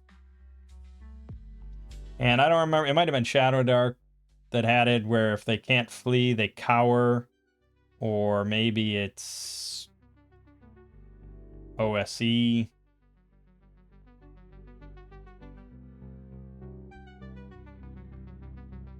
says flee from the cleric's presence if possible and will not harm the cleric.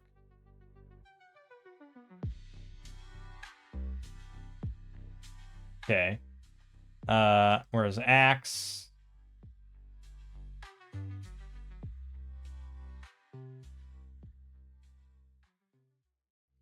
They become frightened for 1 turn, during which time they must flee at running speed. If they cannot flee, they cower in terror until they can flee or until the condition ends.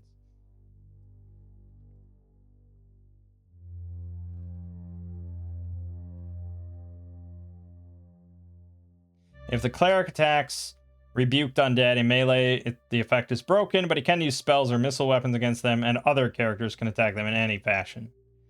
Right, so they're automatically frightened. And if they can't flee, they cower. Or they, yeah. So, cower. They're vulnerable and they can't take any actions. Vulnerable is not really that big of a deal, but yeah. And then frightened. They cannot cast spells, take combat actions, or speak. They must retreat from the source of the fear at running speed until condition ends. If they can't flee, they cower.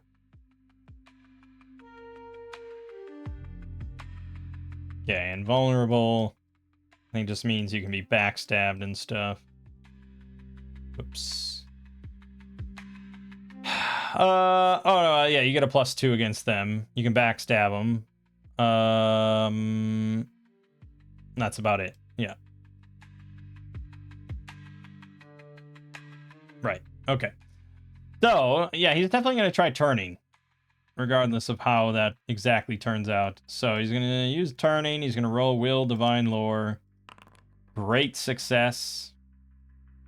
I don't think there was any special case for great success. I mean, I could invent one, but I feel like it's powerful enough generally that I'm not going to need to buff it at all. Yeah, so we need the will, and the luck and the will for these zombies.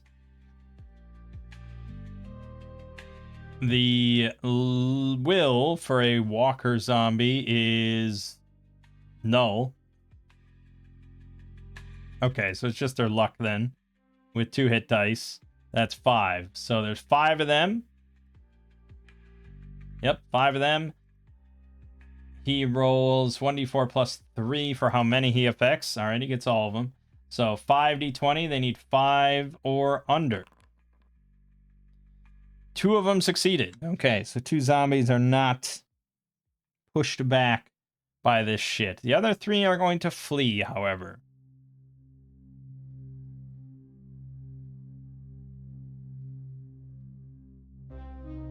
Would they flee through a door?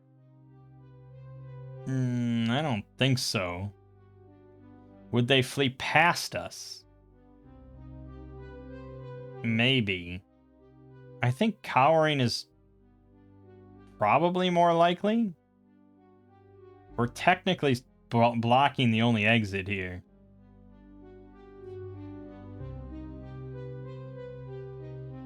Let's see. D&D, turn undead, doors.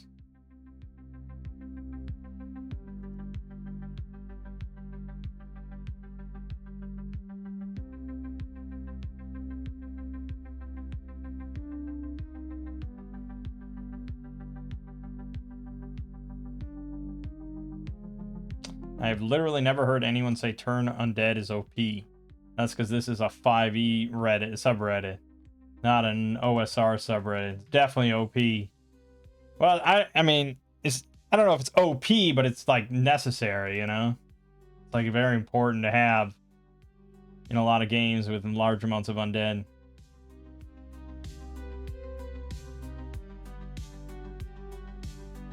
Can zombies in your game open doors?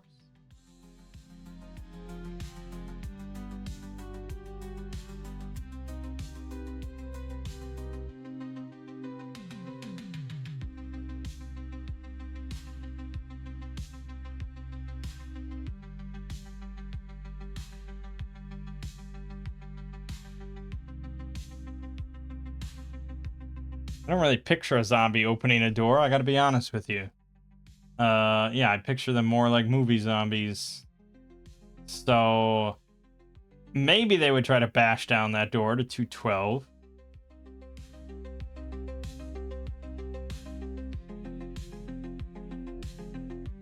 It says they do not pursue beyond the secret door, choosing instead to return to the room.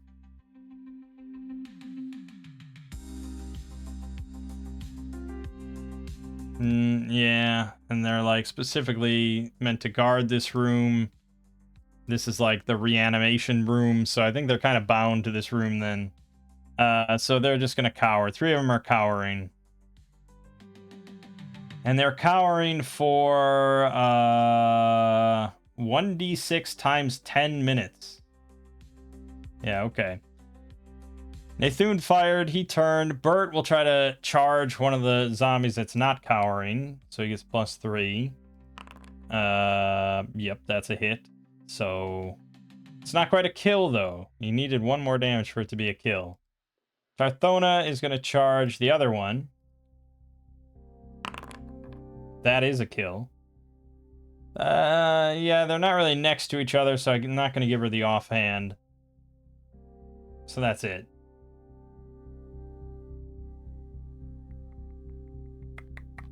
Alright, so then the one on Bert. He is there. I can't ignore his existence as usual. It wouldn't make sense for the zombie to just pretend Bert doesn't exist. So it is going to swing at Bert. It gets +2. He misses, so problem solved. New initiative. Again, we get +2.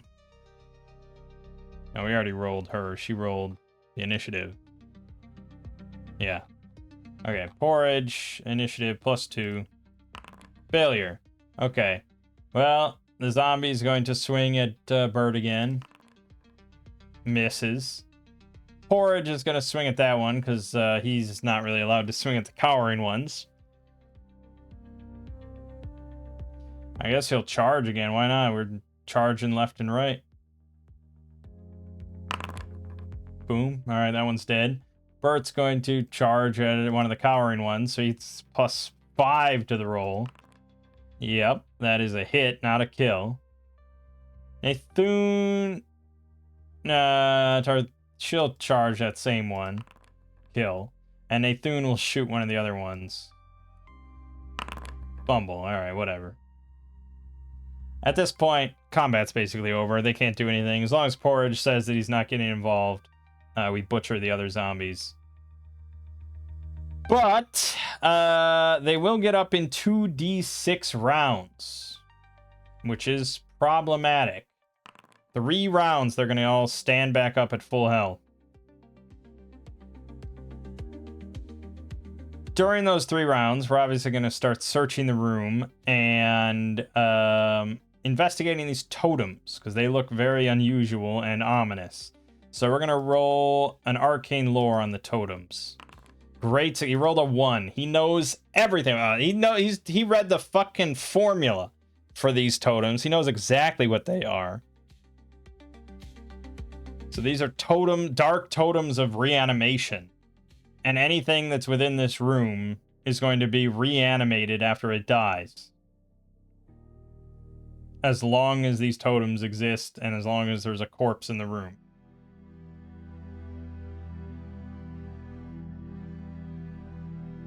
So he probably, he rolled a 1. So he basically just saw that and clocked it immediately. So we have a couple rounds to do something with him.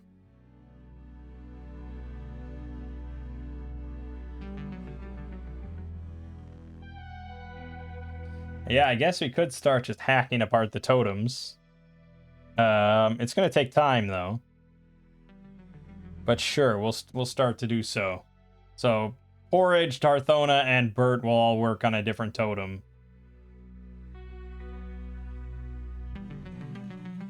So we'll say we have... that 3 rounds. If I had rolled higher, we might have been able to just finish this off, but I think we're going to get back into a fight. So, we're going to have 1 round of just hitting it, which is basically just going to do... It's just going to be a damage roll. Alright, so Porridge did 5 damage to one. Bert did 10 damage to another. Yeah, okay, thank you. She did 4 damage to a third one. Okay, so 15, 10, 16. And then all 5 zombies reanimate. And we go back into combat. Great success.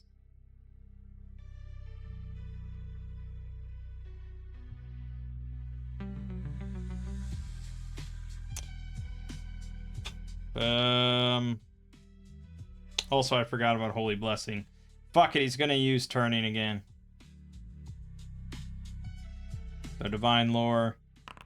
Success. He affects 1d4 plus 3. He affects all of them. 5d20, they need a 5 or less.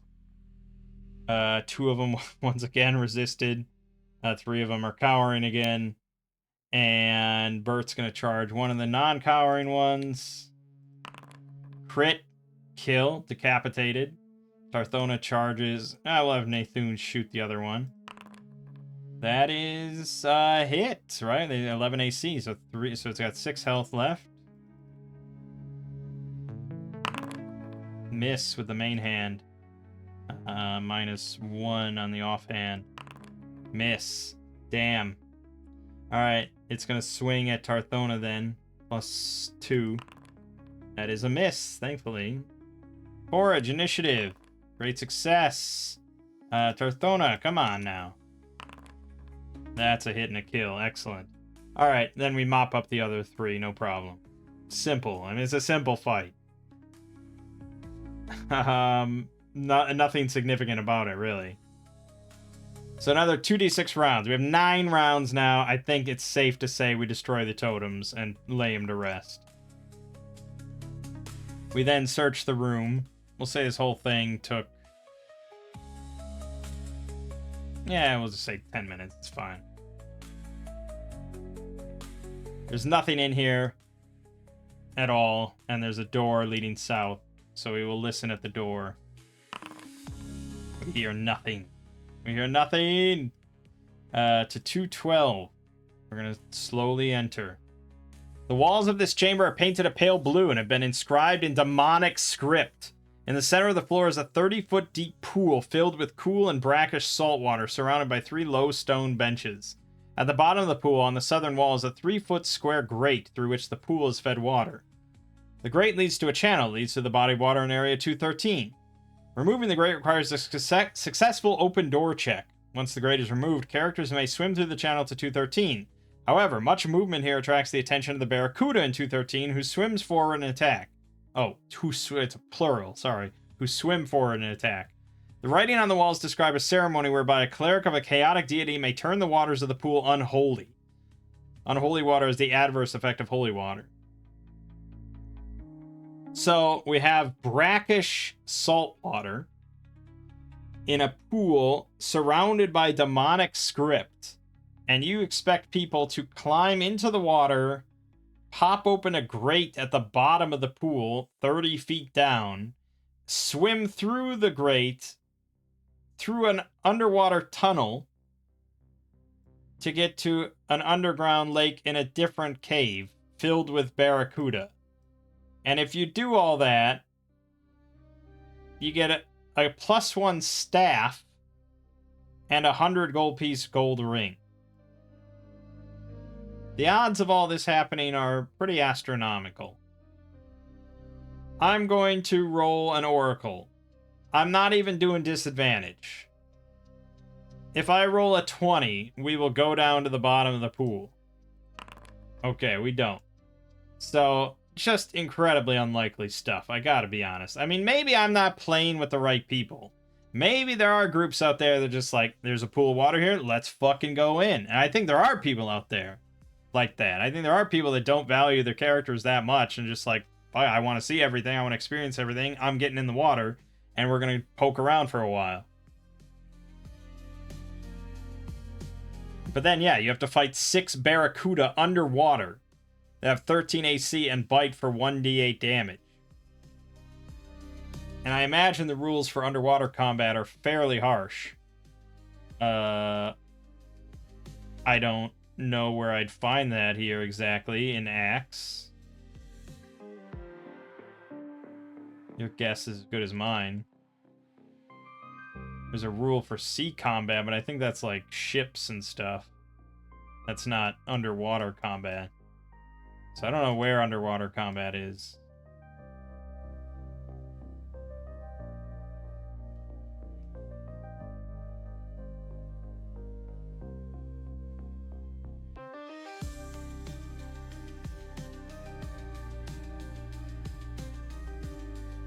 Oh, there it is. It's one little section here. Under the Voyages chapter. Any melee or weapon that does not deal piercing damage suffer a -2 to the attack throw.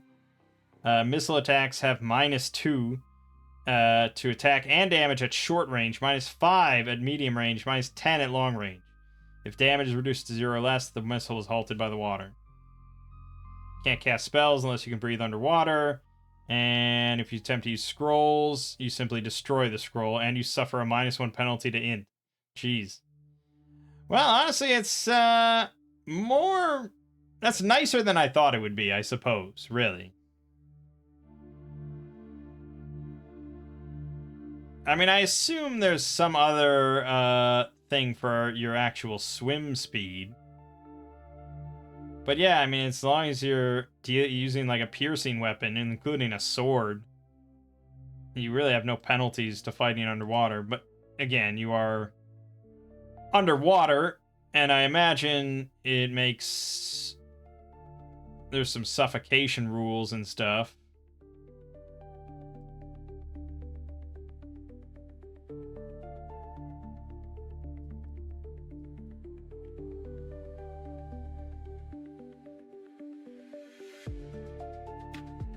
One of these conditions probably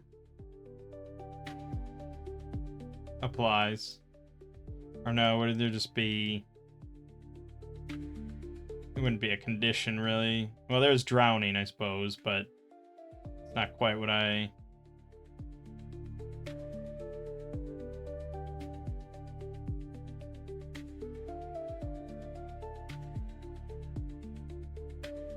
Swimming and drowning, there you go.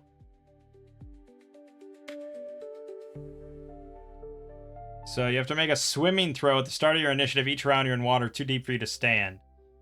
Target value is equal to the adventurer's encumbrance in stone.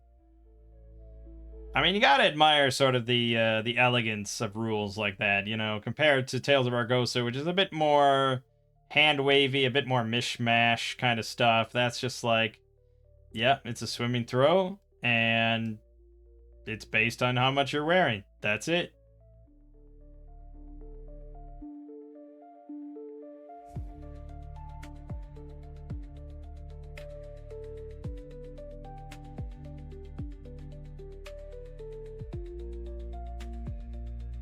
Trying to remember the rules for throws in this game.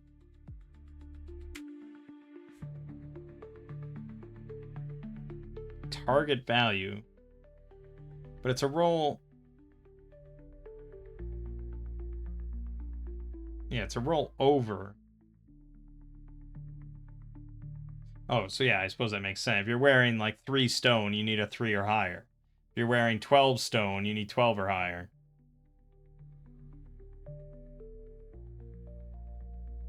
That seems fairly generous, because I think most people are wearing like 8 to 10 stone, right? But I guess.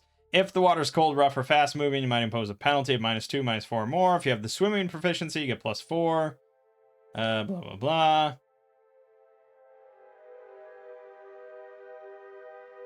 If you succeed, you stay afloat. Your swimming movement can be based on either your combat or running speed, but being 1/4 the normal rate. So 1/4 speed. Blah, blah, blah, blah, blah, blah. If you fail, you become drowning. Drowning adventurer is vulnerable, cannot take any actions, and no longer make swimming throws. That's true. You sink 10 feet per round per stone of encumbrance. Damn, like a fucking rock. That's fast. I mean, I guess a round is 6 or 10 seconds or something, but... Ends if an allied creature is not drowning, grabs you and carries you to the surface of the water. Drowning adventurer imposes 1/2 his weight in encumbrance. Human or demi-human adventurer can hold his breath for 5 plus con mod rounds.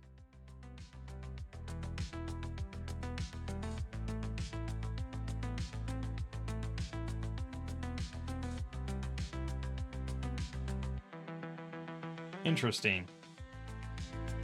So, but that's if you... Okay, so that's if you're...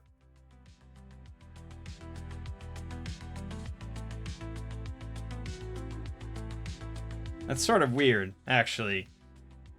Because all the rules seem to imply that if you're on the surface of the water, right? So if you're swimming, you're actually swimming in at, you know, above water.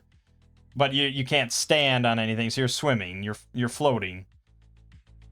Then you have to make the swimming roll every round. Or you start sinking. And then from that point, you're drowning. You can't take any actions. You're vulnerable. Someone has to rescue you. Like, if you're alone, you're dead.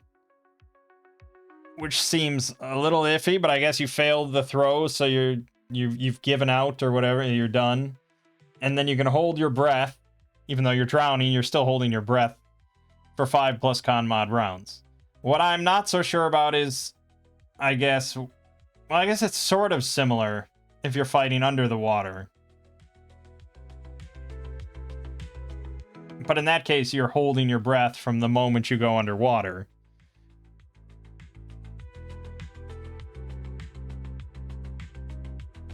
Yeah, I suppose that makes sense then. So say you're down there for 3 rounds. And then you fail a save, a throw, you start drowning, you have like, 2+ con mod rounds before you're just dead. So it's risky to fight underwater. I mean, let's be clear. It always should be. Humans are usually not meant for that. Right. So we want nothing to do with that. So I think we're departing. It also says for 213 that you may swim the 5-mile channel to the Old Rock River, but you must possess means to breathe underwater. Great. That leads us all the way back here, and we could go... Yeah, I guess we could go this way to 2-9. Sure. And that'll take another, 20 minutes. Alright, 2-9. The 4 sets of stairs in these connected passages each descend 10 feet to a 10-foot square landing. The ceiling, however, does not follow the slope of the stairs. Thus, the ceiling is 10 feet high in the southwest landing, 20 feet high in the northwest and southeast landings, and 30 feet high in the northeast landing. The secret door in the northeast landing is normal in all respects except that it begins 20 feet above the landing floor. Thus, anyone attempting to find it must have their hands free while searching to successfully locate this door. What? That almost seems like a non sequitur. How are those two things connected? Unless you're implying that searching the room just means that you're climbing the walls to do so. That's a really weird way to phrase it. Okay, anyways, I think we can safely ignore that. But the most important thing, a flock of 4 sturges roosts in the rafters of the northernmost passage. Due to low foot traffic, these creatures are particularly hungry, and they swoop down and attack anyone passing underneath them. Of course they do. Everything in this place attacks anything that appears.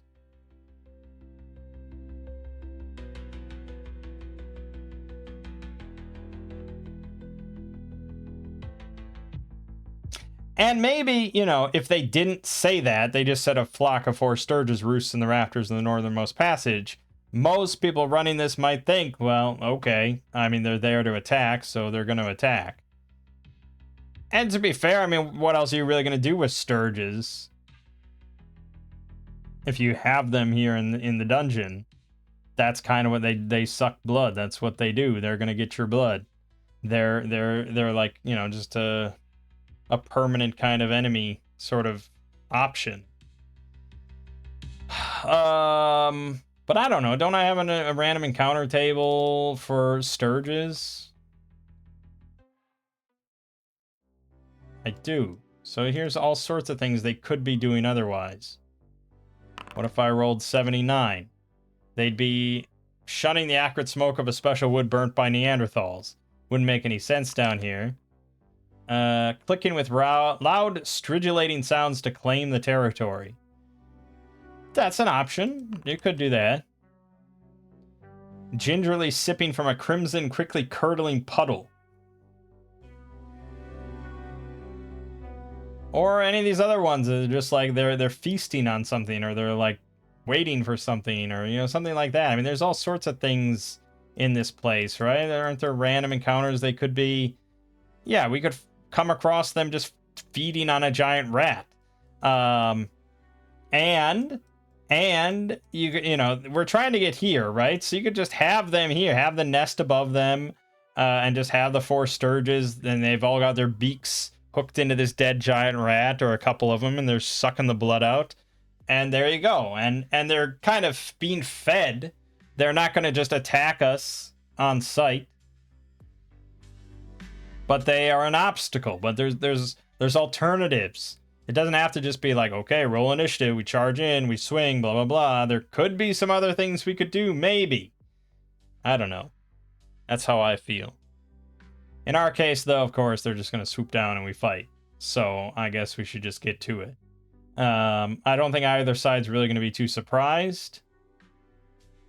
I think just as soon as we kind of come around the corner and our torchlight gets up there, we see this nest. And sturges just immediately start kind of crawling out of there into the air. So let's roll initiative. Success. Nathun fires that crossbow. Miss. Alright. Parthona charges in with her main hand. That's going to be a kill as far as I remember. 12 AC, 2 hit points. That's a kill. Offhand, coming out. Oh yeah, she charged. -1. Also a kill. Excellent. Bert, charge longsword. Go. Kill. Porridge, charge flail. Kill. Done. Combat over. Very exciting. At the very least, I will say, I mean, I know sometimes there are, well, I mean, not that uncommon for there to be fights like that are just like, we roll 4 dice, we get 4 kills, combat's over. But you can't deny that that is freaking fast. Like, if this were a Pathfinder 2e fight or something like that, like, it would be a lot more involved. I don't know if any fight would ever be that quick in a game like that. Or draw steel or something. Or 5e D&D. I mean, I know combat is a much more major focal point in those games. So they're designed to not be that fast. But there are often, I mean, I played 5e for a while. There were a lot of times where it's just like, why are we here? Why do we have to do all these dice rolls? Why do we keep missing? This just is dragging on. This fight is going on for like 40 minutes. It's ridiculous. I challenge you to find a fight in an OSR game that takes like 40 minutes. Unless it's like a military, like 2 armies or something like that, and you're using some extensive rules, like axe rules or something like that. And then it's like, okay, like that should be a major thing. And even then, you don't have to follow those rules. You could just use like the one roll mass combat, and just make it as quick as this. But okay, we killed the Sturges. We are going to search the room, of course. 10 minutes go by. We find the secret door. Go through the secret door. We find another door. We'll listen at the door. We hear the door. And this is 227 now. We jumped forward in numbers. The well room.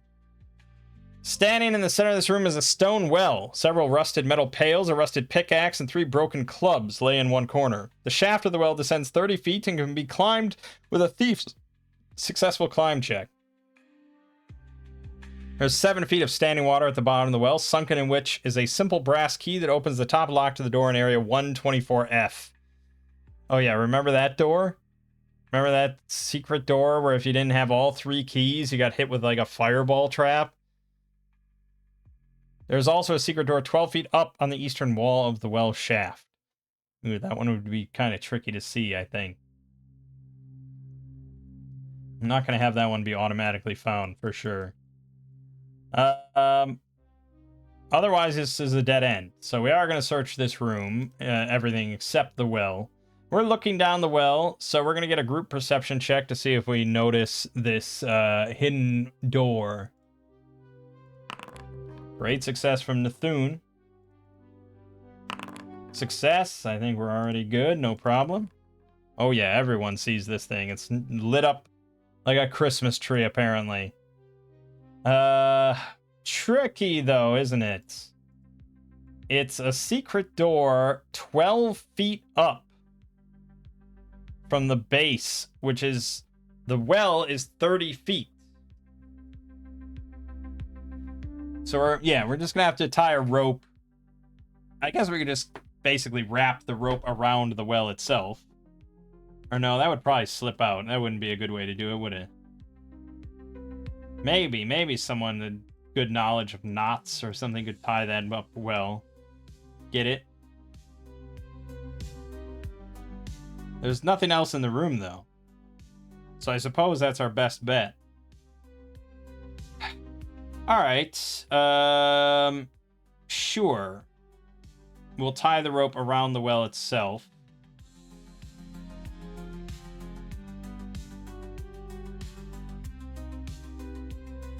Then, like, the rope goes down the well, which will apply force, pulling the rope wrapped around the well upwards. So that might dislodge it. I'm sure there's a way you could get it, though, where it would apply, like, it would not pull upwards. There's all sorts of shit you can do with knots. We'll roll a dexterity for Tarthona to see how well she ties this up. Oh, she's got it. She knows her knots. No problem. Alright, so then we all climb down into the well and get to this secret door, which leads into this tunnel leading to 228. This narrow tunnel is filled with crumbled rocks and stones. Anyone attempting to move faster than half their movement rate must succeed a save or fall, suffering 1d4 damage from the sharp rocks littering the floor. Currently, 6 giant rats are hidden amid the debris. They spring out and attack once the characters are near. What? It's a narrow tunnel. How am I even supposed to adjudicate this? Yeah, this is a 5-foot wide tunnel. Well, I guess it's a 5-foot wide tunnel. That is fairly standard. Okay, well, Tarthona's up front. But I suppose the rats are gonna wait, but I don't know how well they could hide. It's a 5-foot tunnel. How well could they really be sneaking? Group perception check. Success from Nathun. Success from Porridge. Failure from Tarthona, but 2 out of 3 ain't bad. Alright, so yes, we do recognize before we sort of cross the threshold into the further into tunnel, we do see that we hear some light chirping or some rustling in the debris. So something's under there. Fuck it. This is as good a time as any, I guess, for him to cast Holy Blessing. So we're gonna do it. Failure. He will re-roll, of course. You got it. Alright, so all 4 of us have +1 to attack, AC, morale, and luck versus fear. For an hour. Also, probably 10 minutes went by. So until 12 on the clock, I guess, we have Holy Blessing. I'm not going to actually modify any numbers, because that's annoying, but we'll just try to keep it in mind.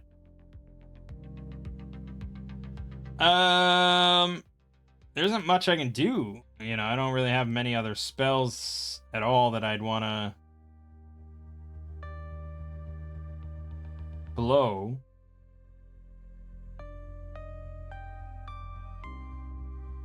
I could put Sanctuary on Tarthona and have her walk through, and then they'll, you know, maybe she's going to get jumped by 6 of them, but most of them are probably going to fail. It's a risky plan, especially if you were playing and didn't know what was under the debris. But, you know, it's a reasonable enough one. Otherwise, probably our best bet. Nathun could throw out a webbing, web the whole thing up, or we could just throw an iron spike and see what comes out. The problem is, like I said, it's a 5-foot tunnel, which means we're basically single file. The rats probably are like 3 to a square or something like that. So it's going to be a little iffy for anyone out front.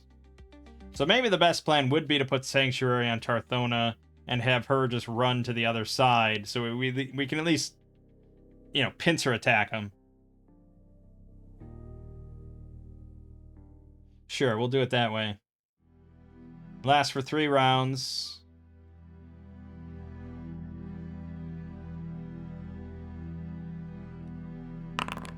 He failed. Okay. Shit. Do I really want to waste it again then? No, fuck it. She's just gonna live or die by her speed. She's just gonna try to run and dive to get to the other side of this debris area where we see the rustling. So, I'm gonna have her just roll a luck dexterity as an oracle roll to see how well she does. She failed. Does she want to re-roll that? Playing solo, I'd lean towards no, because I know they're giant rats. But if I were playing, I probably would, yes. There we go. Alright, so that before they even know what's happening, she rolls and dives and gets to the other side as 6 giant rats burst out. And we get into initiative. Excellent. She's immediately going to swing at one. Oh, she gets +2. That is a kill for sure. Offhand on the other one next to it, -2. That is also a kill, easy. Nathun's gonna shoot one with his crossbow. Kill, easy. Bert will pincer attack from the other side with his longsword. He'll charge. No, he won't charge. He'll just do normal. That is a miss. The rats get to go. We killed, let's see, 1, 2, 3 of them. So there's 3 left. We'll put 2 on Bert, 1 on Tarthona. The 2 on Bert, these get +1, I think.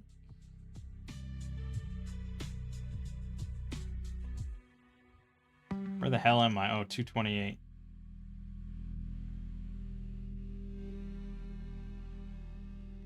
No, not even. They get +0, but they do outnumber them, so +1.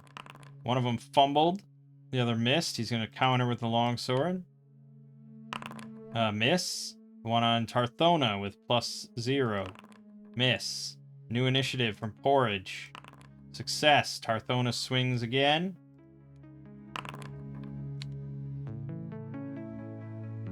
Miss on the offhand. Or miss on the main hand. Fumble. Counters. Miss. Bert. Longsword on one of his 2. He kills it.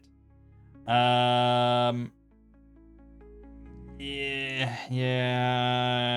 Nathun could maybe shoot the crossbow, but it's really cramped, so I don't think so. I know he already shot it once, but that was before Bert went into melee. I think that's it. So we have...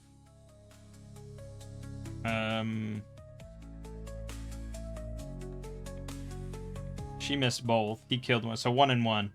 Alright, +0 against Tarthona. Miss against Bert. Miss. New initiative. Nathun. Success. Tarthona swings. Miss. Offhand. Miss. Bert swings. Crit. Decimated. Probably a morale check at this point, but I don't know where they could really go, except there's always holes in the walls, right? Fuck it, it's to the death. Then it's gonna attack Tarthona. That is a hit. Uh-oh. It says 2 of them are diseased. 2 of the 6 are diseased. And they do 1d3 damage. 3 damage to Tarthona. Is this one of the 2 of 6? I'll roll a d6. If it's a 1 or 2, it is. It is diseased. She needs to roll luck con.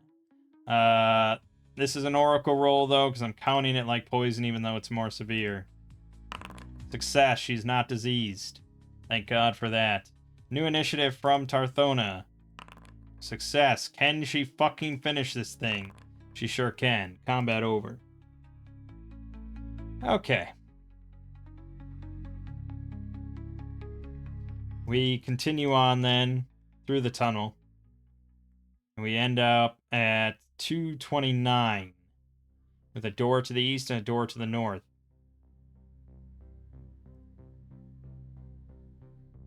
Like the passage west of it, the floor of this room is littered with chunks of broken rocks. Both doors are jammed shut, otherwise the room is empty. 30 is a collapsed room. Okay, half of it's collapsed, completely impassable. We'll just save time, say we go into both and search both, so that's 20 minutes. I probably should roll another random encounter check. Oh, it is a random encounter. 48. That doesn't sound good. Are we still... Yeah, we're still in the northern half. 48 is 2d4 goblins.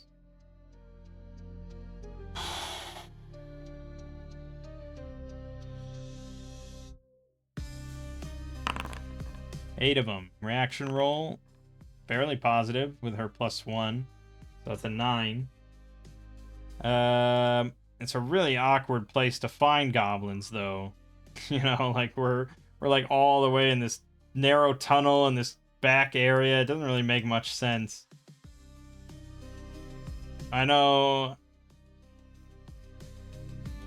Yeah, I mean, it just doesn't really make much sense for it to be here, I gotta say. I'm gonna reroll 80. Might make more sense. 1d2 ghouls. It does make much more sense. But I'm close to ending this video, to be honest. And like I said, this is probably the last one in this series, because we've explored, as far as the city of Barakus is, you know, we've explored a decent chunk of it. There's a lot of build-up just to get here, but it was like, that build-up took its toll.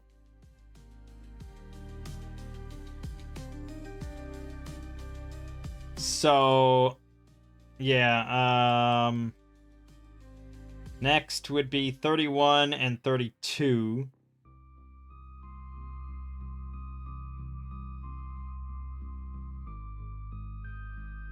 Basil, a strangling ghost haunts these halls, flies out of his lair in 32 as soon as he senses anything living violating his sanctum. 5 hit dice, 20 hit points, 19 AC, strangle attack, 50% magic resistance, a silver magic weapon required to hit, and, yeah, strangulation. Upon hit, save or die in 1d4 +1 round. He attempts to strangle the nearest spellcaster.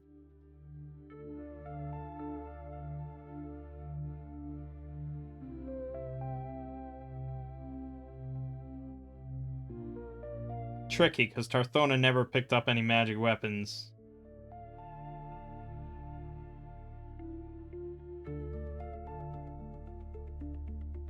And she took short sword mastery. So she's pretty hell-bent on using short swords now.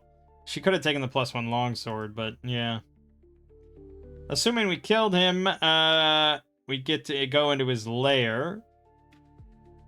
There's a chest that's trapped with 3 magic missiles. And it says a thief cannot disarm it. You have to cast Dispel Magic versus 5th level. Within it's a bronze statue of a goat worth 65 gold, 3 gold bracelets worth 15, a set of sculptor's tools, a scroll of sleep, and a ring of invisibility. And that's your big reward for killing the strangling ghost. And taking 3 magic missiles to the face. Yeah, so there we have it. I think we'll end this series here. I know it's just sort of a random point, but... like I said, I'd rather have a conclusion where I can talk about the my conclusion and everything, rather than just like, yeah, I'll see you next time, and then it never happens, and I pick it up like 8 months later with a different series. So overall, I'm pretty happy with where I have Tales of Argosa now, as far as house rules and borrowing from acts and things like that. Like, I think this is generally my OSR game of choice, is like It's kind of got everything where I'm fairly happy with it. It's a very weird blend. I'm sure I'm in a pretty small minority of people that combine Tales of well, a small minority of people even play Tales of Argosa, let alone hacking it as much as I have, and hacking it with Axe, which is already kind of not that popular of a system.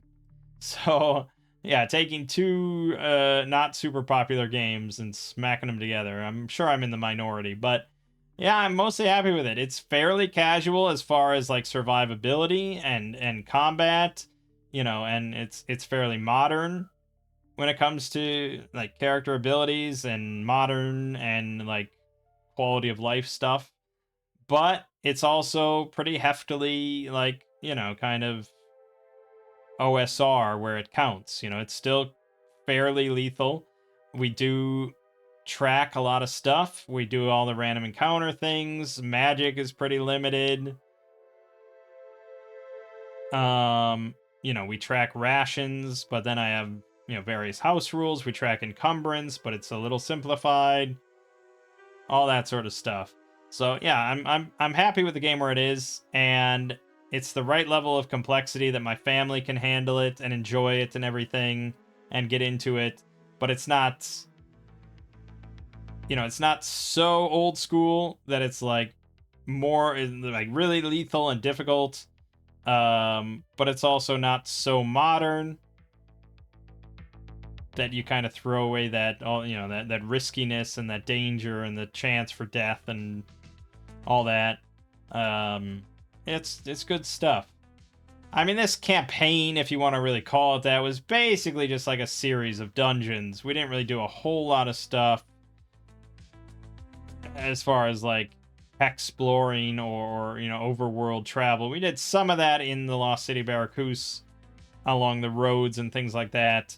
But I mean, a proper campaign, of course, I think needs to be far more open and needs to be far more sandboxy as far as where the players go and what they do.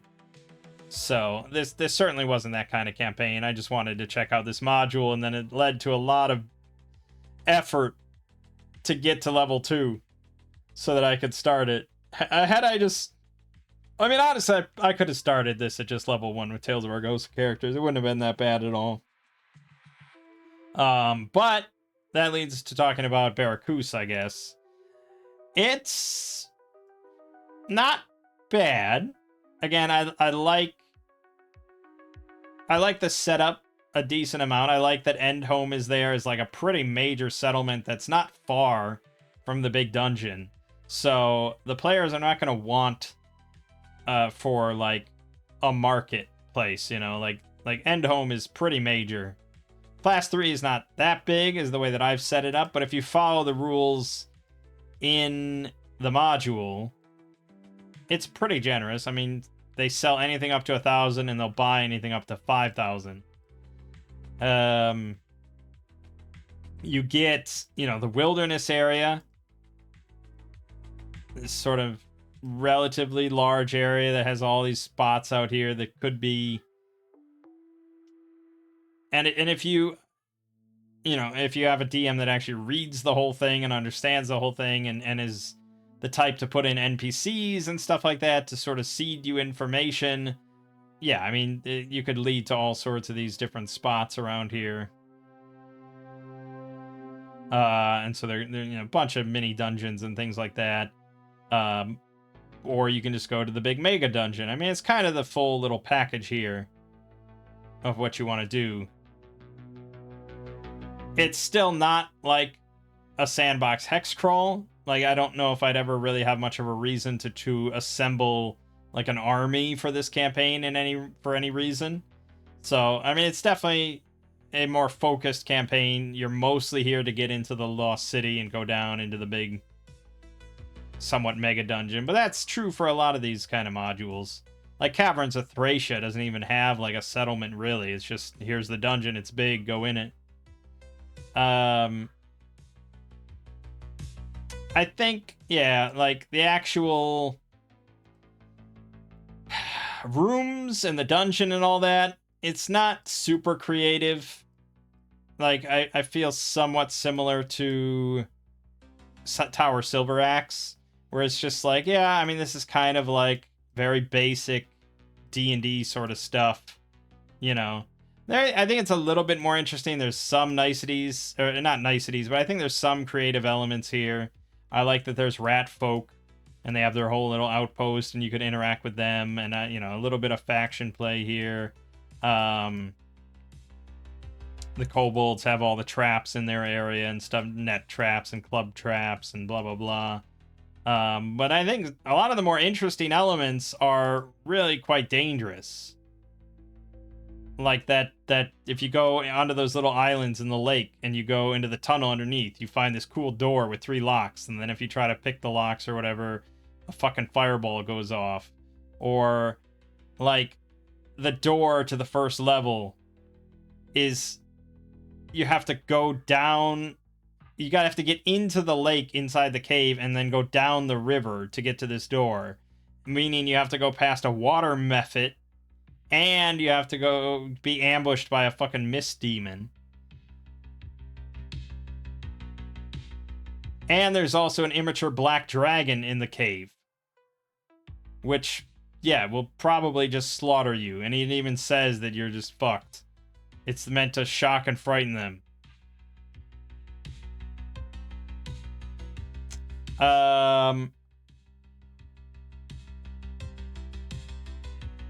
So I think it's a fairly lethal thing. I also think that it's like... it's a bit inconsistent. It's sort of weird. Like, the hills, you're meant to roll for a random encounter every hour. And you could just fight Zorns and dragons and God knows what else. But then, when you're in the actual dungeon, you roll every hour, and it's a 25% chance for a random encounter, of which half of them are nothing. So it's really slim on random encounters down there. Maybe that was done on purpose, but still, once every hour is outrageous. Out in the hills. And then I guess the other major complaint would be that it's... most things are just there to attack you. Most things are just there to kill you as soon as they see you. There's a lot of just giant rats, giant centipedes, giant spiders, giant scorpions, sturges, whatever. And it's all there to just, as soon as it sees you, you are dead. Not dead, but they just charge towards you and attack. It's not that interesting of gameplay, you know. No matter what system you're playing, like, no one's really that interested in fighting another batch of 6 giant rats. That's a problem that I've heard of from multiple mega dungeons and larger dungeons, that they just kind of fill it with crap like that, and it gets really obnoxious. And it's tough, and that's why probably a lot of people don't like mega dungeons, because they'd rather have a small, focused, thematic dungeon with creative puzzles and rooms and encounters, rather than just, yep, here's a 500 room dungeon, and 40% of them contain insects or animals that are just going to attack you on sight. So yeah, would I run Lost City of Barakus for a group? Maybe, but it wouldn't be super high on my list. Like, I've been reading Stonehell a little bit, like I said, and that so far seems a lot more interesting to me. Like, that shows there's a lot more creativity, like, even in the first area and first few areas. So I'd certainly lean towards that if you're looking for a larger dungeon. Or Caverns of Thracia. I mean, we didn't get that far when we tried it, but I did read a bit more of it, and it is pretty interesting, and the factions and all that. Even Barrow Maze, which we did for a bit. That's a little bit more interesting, but maybe that's just because I prefer undead and skeletons and zombie. I prefer that to just giant rats and stuff. There's just a little bit more, like, interesting encounters possible with that kind of stuff. I don't know. So, yeah, it's not bad. I think it probably could use, like, a 2.0 version, especially with a lot of, like, the typos and weird errors and stuff, like the diamond also being a hexagon, also being a pentagon, stuff like that. But, yeah, it's not terrible, but it's not, like, yeah, this wouldn't be like a top 10 module for me or anything. So that's where I will leave it off. What am I going to do next? Well, yeah, I'm it's one of those times where it's like, maybe I'm done with solo RPGs for a little bit. Maybe I could set it aside, but then if I set it aside, I might be like, oh, you know what? I kind of feel like I want to play some more. I don't know. So if I do another thing, I actually was leaning towards, where was that? Terra Invictus for Shadowdark. And I actually was thinking of running it with Shadowdark, because that's what it's written for. You could run it with anything, but I like to keep Shadowdark kind of in play, you know? Like, not everything done with Tales of Argosa and Axe. So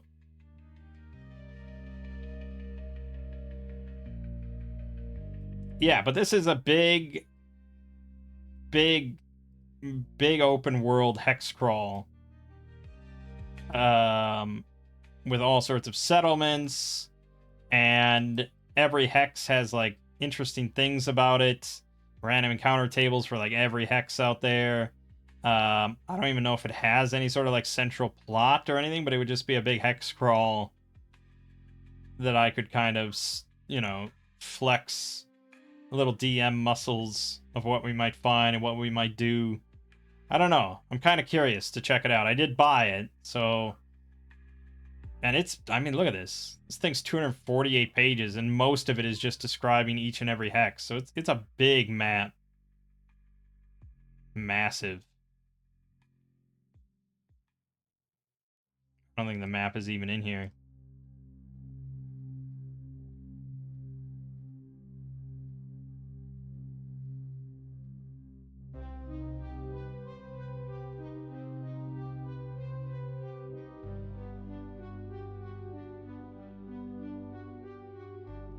Yeah, so that could be fun.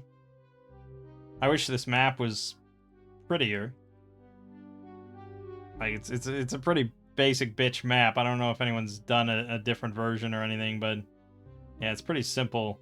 But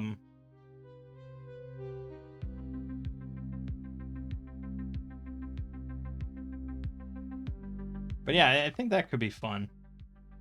I like Shadowdark. I mean, it's definitely a bit more old school with like not having many abilities or anything like that, but it sort of lets you, it keeps it simple, you know, you don't have to fret about much, especially if I'm juggling like 4 characters. Like, it's just, okay, that's the fighter, he swings, that's the thief, he's gonna stab, that's sort of it, you know. And the magic's pretty bountiful. So maybe we'll do that. Maybe that'll be the next thing I do. Maybe I won't do it for 8 months when I come back to solo RPGs. I don't know. We'll see how I feel. But this is definitely the end of Lost City of Barakus and all the other modules we took a look at. And that's it. My name is Mang. This has been Solo Roll Manging. And I'll see you fine folks around.